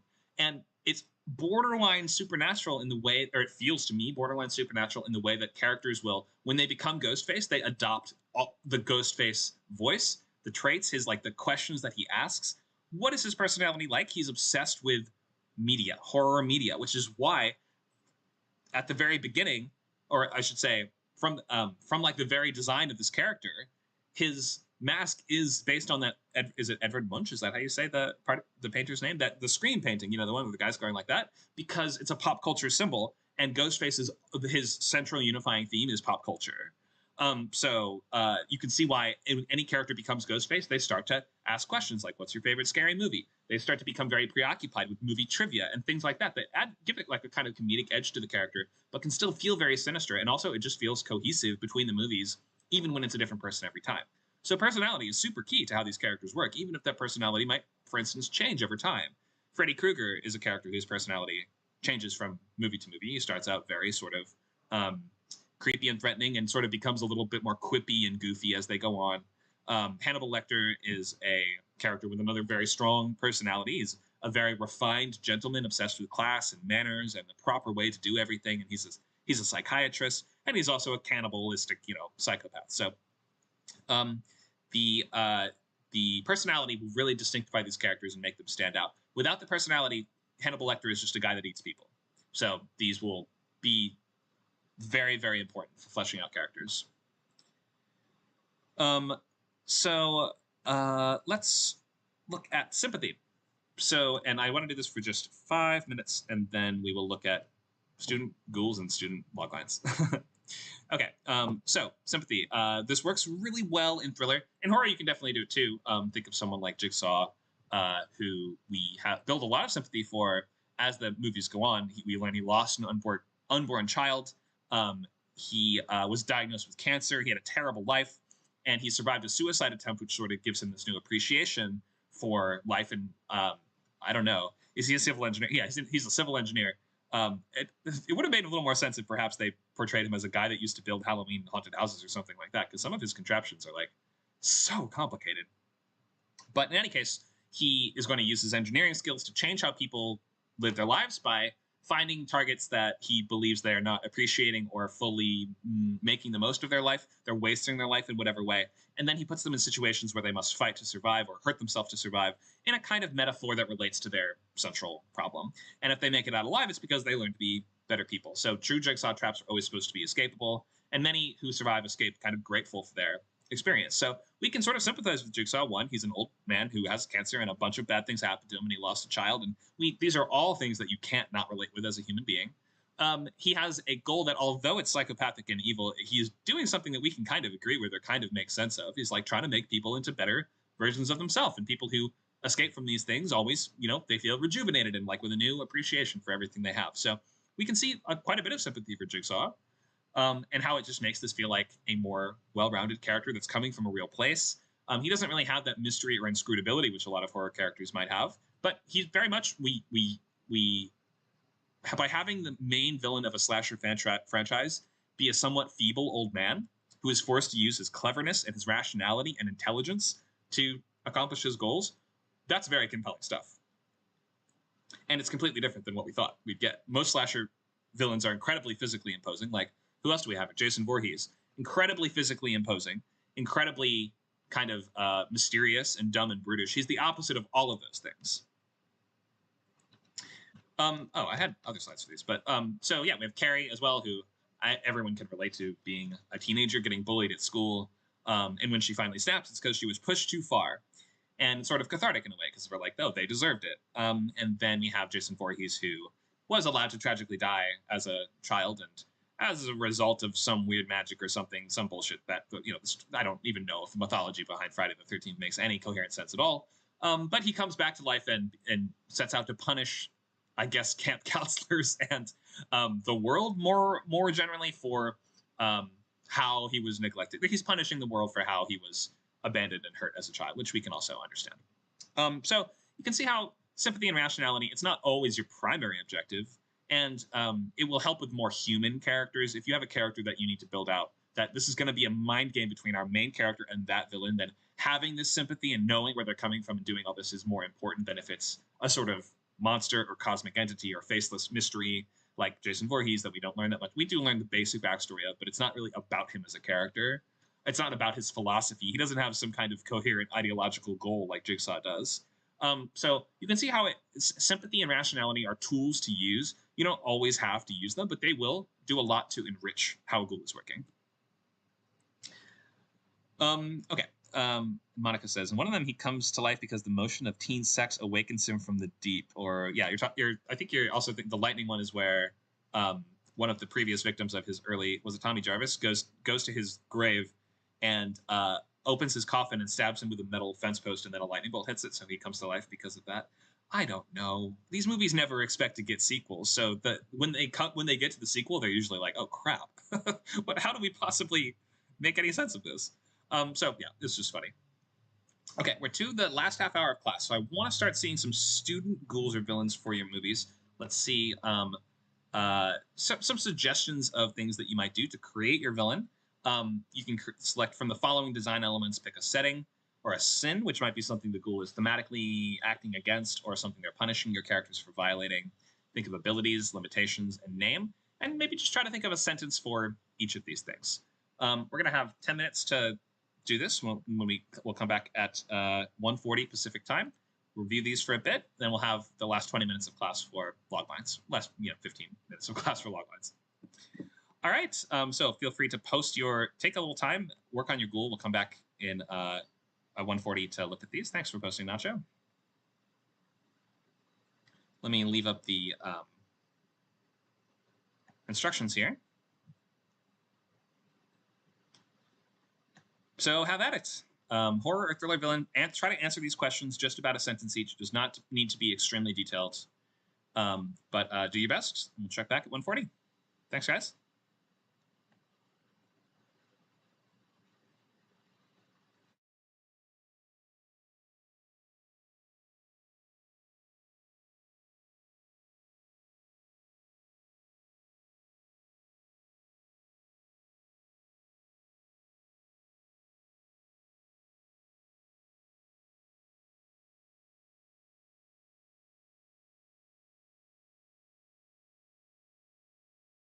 Does everyone understand how to find the text channel, where to post your ghoul? So if you're new to Discord, you just scroll down the list of channels, look for the channel called #HorrorThrillerClass.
All right, so we've got about 1 minute left. Please finish your ghoul write-ups.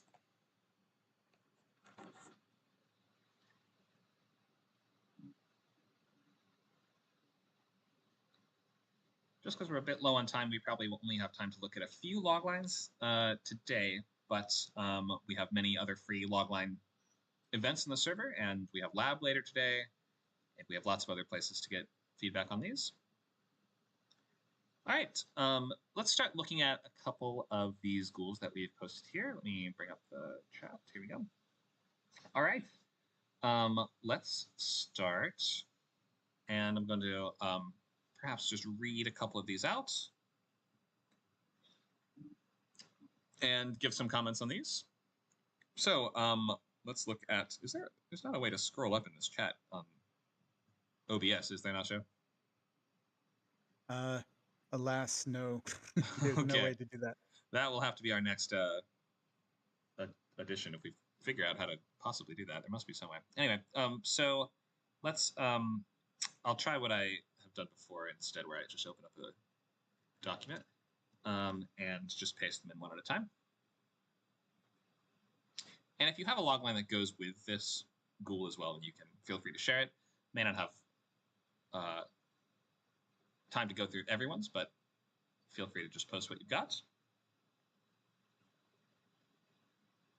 Okay, so let's look. We have got, let's do Scream with Cannibal House Future Wasteland. All right, let's see what we've got here. Maybe we should have started with the names. So we have Cannibal House Future Wasteland. Okay, so this is like a post-apocalyptic kind of world. The sin is that they're trying to survive in the wasteland and they're low on food. How's that a sin? They haven't tried human flesh before. When they find out the protagonist can regenerate, they don't see anything wrong with restraining him and farming his meat. Okay, so the sin is more like punishing the protagonist for being so tasty and filling. Okay, so it sounds like gluttony is a little bit there. Saying if we had to pick one of the 7 deadly ones. Abilities, human ability limitations, human limitations. Names Marcus and Brown. Okay, so in this case, if it's just humans that are going to be your ghouls, then you can still have abilities and limitations. So I would recommend filling in something for these, even if you're like, it's just a dude, right? Because limitations for a person might not be that they can only get you in the dark or whatever, but limitations of like something, who was a victim they would never target, or where do they draw the line? Do they love each other? Do they care about each other? Think about these things. These are also abilities and limitations. Loyalty might be one of their abilities, or their limitations might be, I will never attack a child. I will never attack a woman or a man, or like think of how do they actually choose their targets? What line would they never cross? So even for a human, be thinking of what might I classify as an ability or limitation for them. But good answers there. Thank you, Screen. Let's look at a few more. We've got Minshar from Logan. Oh, there's a logline that goes with it too. Let's take a look. So this is going to be, let me clear the formatting on this.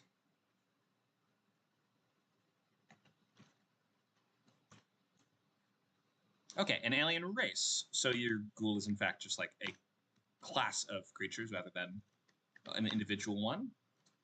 Okay, so let me space this out. All right, race. High-tech space station is our setting. Our monster is a Minshar, which is a type of alien. Their sin is distrustfulness of human abilities. Or, sorry, distrustfulness of humanity. Got it. All right. So normally when we're talking about sin, we're not talking about what is what wrong thing is at the core of why your villain's doing what they're doing. Usually sin is like something that they are punishing the main characters for. So think of like Jason Voorhees, the sin that he is kind of fixated on is like how he's choosing his victims, right? It's going to be the teens having sex, I guess.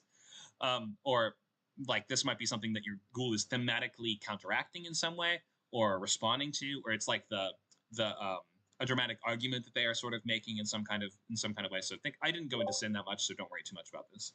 But they distrustfulness of humanity is their Oh, sort yeah, of it thing. said Go that ahead. it's responding to because in the log line, the humanity, like they have a friendly relationship with the aliens, and then humanity like sees them as a military threat or whatever, and then attacks them, I and see. then it's like the main character is the diplomat at like the embassy, Hmm. so it's like they're responding to the fact that humanity doesn't like is so distrustful, you know what I mean?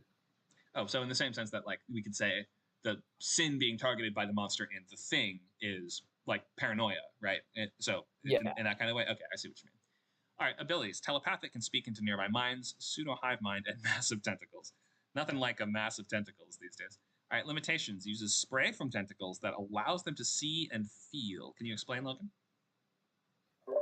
So it's kind of like the end of their tentacles, they can release in a spray pattern like a liquid, and without that liquid on surfaces or in the air, they can't see or feel anything. Is there any actual animal or creature that does that or works that way? Why would they work that way? I think there actually is some animals that kind of like release some kind of like, I'm not a biologist by any means, but I guess I'm just wondering what they can't just feel from they don't have tactile sensation in just their tentacles alone. well, the tentacles have the liquid on it. It's just like the spray is like an easier way to feel, like see the surroundings, because they don't have eyes basically. They don't have eyes or a sense of touch. Like technically they do have a sense of touch because the tentacle is covered by the liquid. But it's just like basically they're blind, and they need to either they can spray the liquid to see kind of temporarily, if that makes any sense. Not really. That's the problem. I think they can shoot like a cone out from their tentacle that allows them to kind of see the surroundings briefly, like taking a photo. It's like, you flash a photo. It just to me, I like how it's something that we've never seen before, and for an alien, you can definitely do stuff that might not make sense on Earth, right? Maybe in some kind of environment this might make sense, but to me, this feels like such an extreme limitation. I'm almost struggling to see how they are as big of a threat. Like it's I'm not quite sure what biome this would function in. I think maybe it's easier to explain as in they're basically like a blind monster, and like you've seen like blind monsters, but they have an extra ability that does allow them to kind of see sometimes. I would consider something like echolocation or something like that instead of this, requiring them to actually spray a liquid on things to perceive them. Just doesn't, like, how much of that liquid do they have? It just stops. It's like a lot. A lot. How big are they? It's like spit. Like you can basically spit whenever you want, right? But then eventually. But we're not spitting constantly every single day on everything. We don't have to spit on things to even know that they're there. So this limitation is the one thing that's tripping me up. They can communicate with themselves because they have the telepathic ability. What does that got to do with the limitation? So then, because they've never really met any other species besides humans, and they can still talk to the human telepathically, it's just the humans can't talk back to them telepathically. Right. So they can kind of like, so that's like kind of the explanation for how they've been able to like survive as a society and not it's a feel society. blind. Well, I guess they're intelligent if you say they have telepathy. Okay. Yeah. I would rethink this limitation, but the rest of it I do quite like. The limitation just seems so limiting that I'm struggling to even understand how it makes sense as a biological organism. And then you have sympathy humans with the ones that struck first. Okay, so they're just fighting back against the humans that are trying to exterminate them? Yep. Fair enough. But it's like the stakes are lower or raised because it's like the protagonist is not all of humanity. It's not one of those scenarios. It's the diplomat. So it's like, even though the aliens might be outnumbered by humanity on like the grand scale, that's not really shown in the film. Aren't they confined to a space station? Yeah. Okay. Yeah, but here it's like the one diplomat versus a bunch of aliens in the space station, right? Okay. So let's check the logline. A charismatic but conflict avoidant diplomat. Hang on. who lives in humanity's embassy of a telepathic alien race. Like, wait, what? Can you read this out loud? A charismatic but conflict-avoidant diplomat who lives in humanity's embassy of a telepathic alien race's life is threatened when humanity attacks the formerly friendly aliens. Oh, so this is all to say the diplomat's life is... Do you see how the words here are like... You're waiting way too long to say the word life. We've forgotten what you're talking about. A charismatic but conflict-avoidant diplomat. It just doesn't make any sense to me. I would completely rethink that. Who lives in humanity's embassy of a telepathic alien race must... Just stop there. So when humanity attacks the formerly friendly alien, so must escape the station or something like that. You see what I mean? You can... Yeah, sure. You can imply that their life becomes threatened by telling us what they have to do. Must escape the station when humanity attacks the formerly friendly aliens. Okay, that makes a little more sense.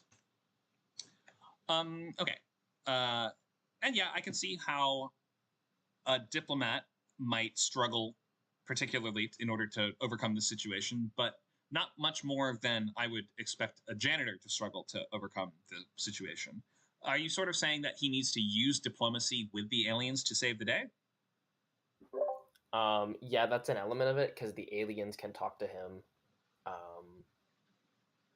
So maybe suggest in the logline why is diplomat going on this particular journey is going to be relevant and interesting. Like you could have easily just said, an obese janitor who lives in the humanity's embassy of a telepathic alien race must escape the station. It feels like the same story right now, but make it clear why it's not the same story. Make sense? So maybe describe the aliens are ones that can be reasoned with. He needs to perhaps fix political situation between species. This starts to feel much less like horror thriller and much more like kind of just sci-fi at a certain point. But humans and aliens, etc. So just find a way to explain to us why this character will have some unique tactic that they're going to use in this story. Make sense? Yeah, I guess from like a structure perspective, if it was kind of more going for horror thriller, could it be like, okay, he does have these unique tactics, but then as like, I mean, maybe there would be like a couple extra scenes that are like without the protagonist, where it's like, or like just implied as like humanity does worse things against the aliens, the kind of slowly the option to negotiate, which seems like an option, like fades away, maybe in the Act 2B or something like this. Then your character's main tactic that you've advertised the movie as being about them using no longer applies. So that feels like a mistake to me. That's like saying, Okay. I don't know if I can come up with an example of what that's like saying, but I hope you get the idea that if you're sort of saying the main character is a diplomat, but negotiations fall through at the halfway point. So now that the fact they could be anyone now, like they're no longer able to use their primary skill as if halfway through the movie. Yeah, if it's about a martial artist who halfway through his martial art fights goes to court, and the rest of the movie is a courtroom drama about him trying to get off from beating up all those dudes with ladders. Like I don't think we've ever seen that for the reason that changes the entire movie. Like that, he can no longer use the thing that you've told us that we were in for to solve the problem. So just something to think about. All right, thanks for that, Ghoul and Logline. Can look at a couple more. Remember, we're down to our last 10 minutes, but if you're a member, you can come to lab later today at 4. We have a bunch of other ones on here. I'm going to scroll up and just kind of pick one from a non-member, because I know members know that lab is just in 2 hours. All right, so who's someone who's not a member who has posted one? Let me see if we've got one to pick. Okay, so let's do Mile Rock Beach. Is that a ghoul from Lord Badger? Or is that just a location? Oh, it's ye old and it's a turtle? What? Can you explain?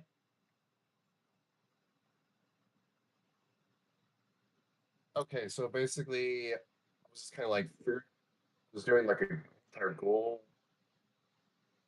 assignment earlier, so not like not the logline thing. So like, I actually kind of created this thing on the whim, and like I haven't figured out like a logline for it yet. Okay, but it's a turtle, or is it called Ye Old and Simple Turtle? Is that the name of it? What is this Yeah, called? it's literally, I just wanted to turn turtle into a monster. Basically, is what I did. A giant turtle? Normal simple turtle, basically. A little turtle. Okay.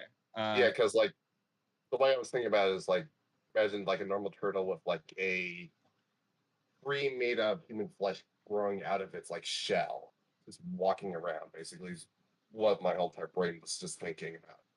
Human flesh is growing out of its shell. Is that what you said? Yeah, because so like general idea was for me like I don't know. Have you ever heard of like grafting? Like I really don't know how to explain this that much. You know what grafting is in terms of like when it comes to trees and stuff? Grafting, like attaching, like surgical grafting? Yeah. Yeah. Yeah, because so like that's what I was sort of like thinking of when I was just like kind of working on this idea at the assignment. So like the first idea was like how do I take a small little normal animal, turn it into like a tool? And I just sort of like thought about like body horror a bit, like using out human flesh, and see if that could like work. So that's the whole entire explanation behind it. Okay, I'm still not seeing how a little turtle can cut off people's limbs and attach them to itself. So maybe just try to explain that in the abilities and limitations. I mean, is it using telekinesis to do this? Is it biting people's pieces off and then I don't know, like absorbing them into itself and they're growing out of it, or is it like eating people and then growing their limbs out of it? I think we just need to be more specific as to how this works. Right now, this doesn't quite feel like a fully formed ghoul. Make sense? Makes perfect sense. All right. So I'm intrigued by a flesh turtle. Like, you've got me. You just got to, like, once you get me, you got to be like, and here's the thing.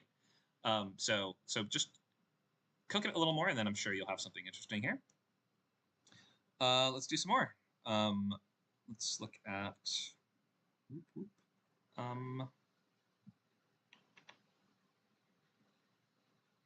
Courtney, is name AIDS on the outside? Wait a minute. What is this? Is this like a disease?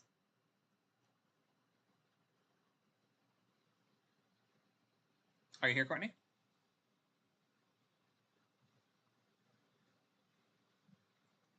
Your mic is muted, just so you know. You can click the unmute in the bottom left of the screen.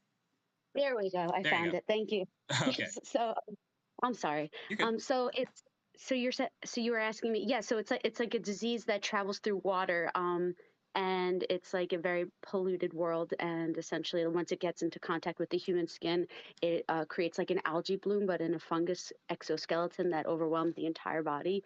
That once it overwhelms the body to a certain like percentage of the body like shuts down and then reboots itself into like a lower de-evolved version of the human species. And so it's trying to, it's like lashing out at us, like not treating the world like with care. And this post-apocalyptic dystopia is because of all the pollution that we've created for Earth, more or less, if that makes sense. Okay, so this is sort of like the Last of Us kind of thing, where it's like a fungus that turns people into kind of like zombies, I suppose. They're like monstrous fungus apes. Yeah. Essentially, yeah. So every time it reboots, it becomes like a lesser version of a human. So like by the end of like, if it gets to level 0, it's like this like zombie, or just you turn into like a Cro-Magnon, and you turn into like a Neanderthal, and you turn okay. You took it right out of my mouth. I'm like, that monkey thing. Yeah. Right. Okay. So it spreads through water, and once it reaches human skin contact, blooms like a fungus that spreads throughout the body. You can scrape it off the skin if you get to it early enough. Okay. So the first thing is that ghouls are usually going to be the entities that are created by the source of. So it's fine to come up with it. Like the T virus, we would say, is the source of the ghouls, right? Which are zombies, monsters, and all kinds of various things that the T virus turns creatures into in that franchise. I would not call this AIDS on the outside. That first of all, it doesn't even sound like it's doing that. AIDS is an autoimmune disease, and this is not based on the immune system at all. So I don't think it's even accurate. Plus, some people might take a lot of offense at calling it this. So I would probably come up with your own name for this disease or the monsters that it creates. Like we've seen a million versions of disease turns people into monsters. We've seen that turn people into vampires and things like The Strain or I Am Legend. We've seen it turn people into sort of rage-infected humans and things like 28 Days Later. We've seen it turn people into weird, disgusting mutants like in Resident Evil. So there's lots and lots and lots of versions of this, or Last of Us, or like there's just version after version after version after version of this. So I just try to, I like how you're sort of saying it turns people into, I guess, Neanderthals and stuff. That's kind of cool. I don't exactly know how that would play out in a movie. I mean, is a Neanderthal an inherently scary, dangerous creature? It sort of just feels like they're going to be a slightly dumber person, right? Or are you saying it makes them kind of murderous and evil too? It's a mixture of both, but I think anything that's dumb is pretty scary. But but yeah, sorry. There's a certain yes, logic there. I mean, I don't think everything dumb is scary, but I can see why lack of rationality or lack of humanity might be scary, or things like that. So I don't know. Yeah, it's like it turns into like. Yeah. I think okay. It's like, thank you. Yeah. I think I mostly see what you're saying. I would just get more specific with this. Find something that we like. I mean, if it's going to be de-evolving people, make sure it's not just, this is my version of zombies. Make sure it's something unique that we really haven't seen before and that makes sense in a horror thriller. I mean, a horror thriller where the villains are Neanderthals and Cro-Magnon, I guess could kind of make sense. It feels a little strange to me. It feels a little Scooby-Doo. Like, you remember that Scooby-Doo episode where they rescue a caveman from a block of ice? That was what it raised in my mind. I mean, the fact that it spreads through water, does it only spread through water? It spreads quickest through water, and since like the world is like scarce with water, it's like people like, because the world's all like messed up, so like if people are gonna go to it was just like it was based on like scarcity, and so because like we've messed up all the water, like, and you're going to the water, like that's their punishment. So like their only source of life is what actually is going to kill them. So so that's actually a limitation, not an ability. If it can only spread through water, other diseases can spread through the air or through all kinds of other ways. The fact that it can only or primarily spread through water is not something that helps it. That is in fact something that inhibits it. And I actually do like that now that you phrased it in those terms. And then to scrape it off your skin feels pretty easy. I would maybe think of, is there something, I mean, how do you get rid of a zombie bite? Don't you have to cut the whole limb off, kind of thing? I would just think of something that might be a little more extreme or frightening, perhaps. I don't know. But I like that the fact that you're saying it's a world where there's a lot of scarcity and the virus lives in water. Now I'm back on board. So maybe frame that as sort of at the forefront of this, and that I could see a whole story sort of coming from that idea. So there's interesting stuff in here, definitely. Thank you so much. I appreciate it. Thank you. I hope that's helpful. Oh, absolutely. We are at the end of our class time. I think I want to do just one more, just because, and just run slightly over. Nacho says he has to leave and start table read, so that's okay. Thanks for coming by, Nacho. And tell everybody to vote yes in the poll if they plan to enroll so they can get immediate access to boot camps. Yes. Okay. So I'm going to do one more of these, so give us a minute. But where's the poll, Nacho? Did you already post it? Yes, it is in the horror thriller class text channel. Yes. Okay. So scroll up a little bit in the text. I'm going to pin it to the channel as well. So you can click the push pin at the top of the channel to see this. This is a poll where you can click the little numbers at the bottom. And if you're going to sign up, you click number 1. If you're not, click number 2. Click not sure or have questions if you want. And we can also hopefully answer your questions and help you out there. Thank you for that. All right. So please, even if you're leaving and you don't want to, if you have to go and you don't want to hear me do 1 or 2 more of these schools, then please, if you're interested, sign up. And we want to see you here next week for parts 2, 3, 4. Okie doke. Let's do one more ghoul here. Did Monica have one that we were going to do? Or did I already do Monica's?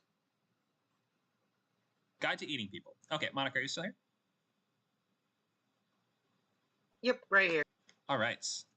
So tell us about this one. This is like a cult, right?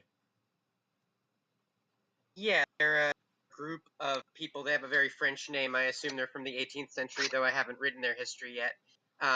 Yes, they have a guide that was passed down from scientists of the Enlightenment era that basically gives you recipes for human flesh, and they are making themselves into perfect people by eating beautiful people and strong people and people who can see well and hear well, etc., etc. So they sort of make themselves over time into these optimized Stepford wife people. Okay, so they absorb the skills of people they eat? Precisely, yeah, but only one skill per recipe. So if I were going to eat your writing talent, I would have to eat the thumbs of both of your fingers and all of the fingers on your right hand, and then I would assimilate your writing talent. But I cannot feed the dish to a second person. Okay, so that's quite a lot of limitations. There only one skill per recipe. That sounds almost more like these are magic spells than anything. These are almost like rituals, aren't they? If you have to only eat like the fingers of the right hand, that's like magic rules, isn't it? Yeah, it's essentially magic. I have explained it as science, but it is basically magic. I think that science and magic were sort of funded in the 18th century, and they hadn't quite figured it out yet. That's very true. I mean, in many places, even today, we have some people can't put together the exact difference between those things. Yeah, so there's obviously no physical way this could really happen, so this is more or less fantasy, but that's fine. So a support group turns murderous when they acquire a book which teaches them how to acquire. So what is the support group for?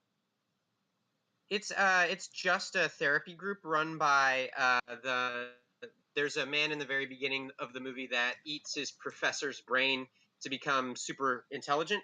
He runs a therapy group, and there are 4 members of this therapy group. All of them have different debilitating problems in their life. One of them, for example, worked as a welder. His welder exploded. He's hideously ugly. He wants to start a family, but he feels like he'll never be whole again. So all of them have these very sort of obvious wounds, and they want to join into this cult in order to fix themselves.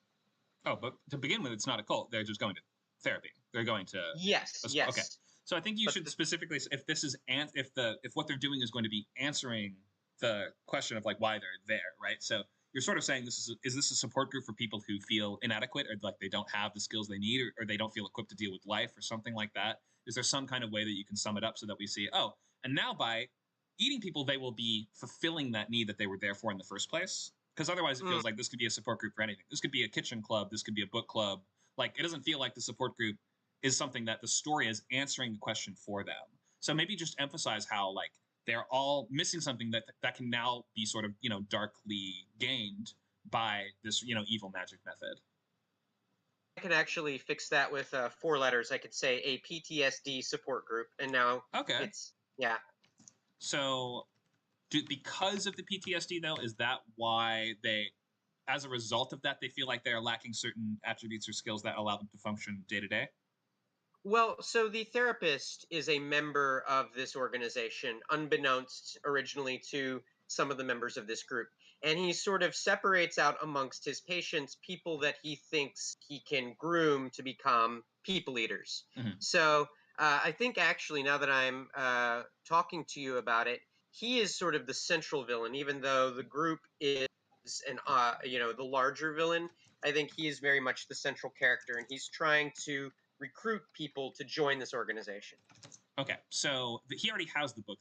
Well, this is not. You never claimed this was a logline, but if this was a logline, it would be something more like the main character, the protagonist, is one of the members of the group, and the catalyst will be when his group leader recruits him into this secret sect of cannibals.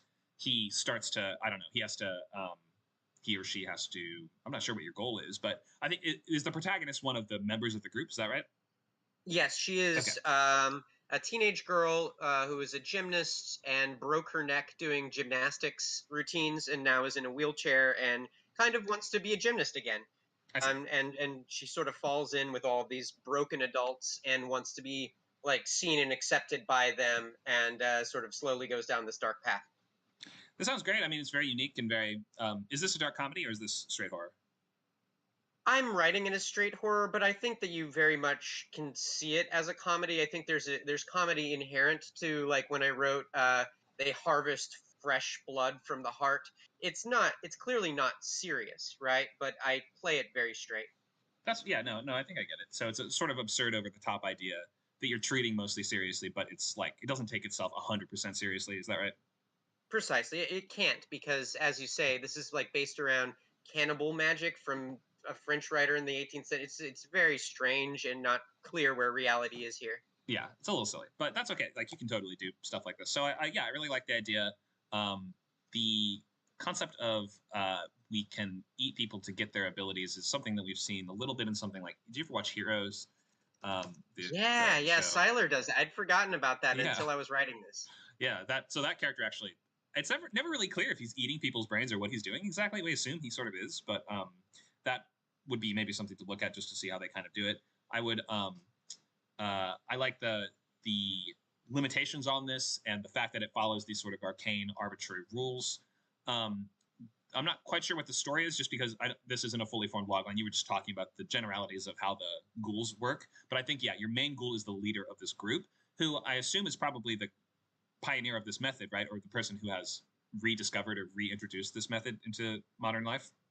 Yeah, the book was a gift from his professor, who gave him the book and her brain. And I'm thinking it's sort of like it's a passing of the mantle that he would hopefully plan to give his brain to the next person that he gives the book to. Aw, that's so sweet of him. I know. Okay, so this is really cool. Yeah, I'd be very intrigued to see that movie or to see a full logline for it at the next event. All right, thanks. Thanks, Monica. Okay, Kenneth says he'd definitely watch it, so there you go. All right, so sorry I couldn't get to all of them just because we are 10 minutes past our time now. Some folks are saying I wanted to hear mine. Come to Lab. Lab is in 2 hours. So if you want feedback on your monster or logline, then you can, even if you just sign up as a what do you call it? As a free trial, come by Lab and can give you much more feedback. Thank you all for coming to this horror and thriller class. And thank you so much to everybody who posted. There's a bunch of great things in here. And we'll keep doing these for the next several weeks. So we hope to see you there. Just make sure, sign up for your free trial if you want to be in the other classes. You can get 2 more out of it. So might as well give it a shot. And in the following weeks, let's look at what we will be up to. We will be there's so many slides I didn't get to. We'll have plenty of material for the other classes. So we have table reads that are Sundays at every Sunday, so Sunday at 2. Everybody can submit 5-page shorts for these, and you can even submit features if you pay 100 script coins, which you can get from just giving feedback in our feedback channels and participating in classes and activities. We have weekday classes, Wednesday, Thursday, 5 to 7. Feature Bootcamp, Fridays, 4 to 6. That one's wrapping up, and we're starting a new one after this, which the timing should work out that if you stick with the horror thriller class, then move into Feature Bootcamp, you could write a whole horror thriller movie. We have this one for the next several weeks, Saturdays, 12 to 2. We'll have a new Rewrite Bootcamp start after that, but it's not going on right now. Writer's Lab, I mentioned. TV Pilot Bootcamp starts tomorrow, 11 to 1 Pacific, and we have reads, which I mentioned. You should submit for those by Fridays to get your shorts up there. Upcoming classes, here's just some things that we'll be doing, where the story begins, outlining exposition, action, dialogue, endings, scene work, and characters. And we also have free t-shirts. If you want a script camp shirt, send Nacho a message on Discord with your size and address. We'll send it to you. Referral program. You can refer, if you're a member and you refer a friend, they will get a discount and you will get a free month. So consider that. And I'll take any last questions before we call it for today. Last questions.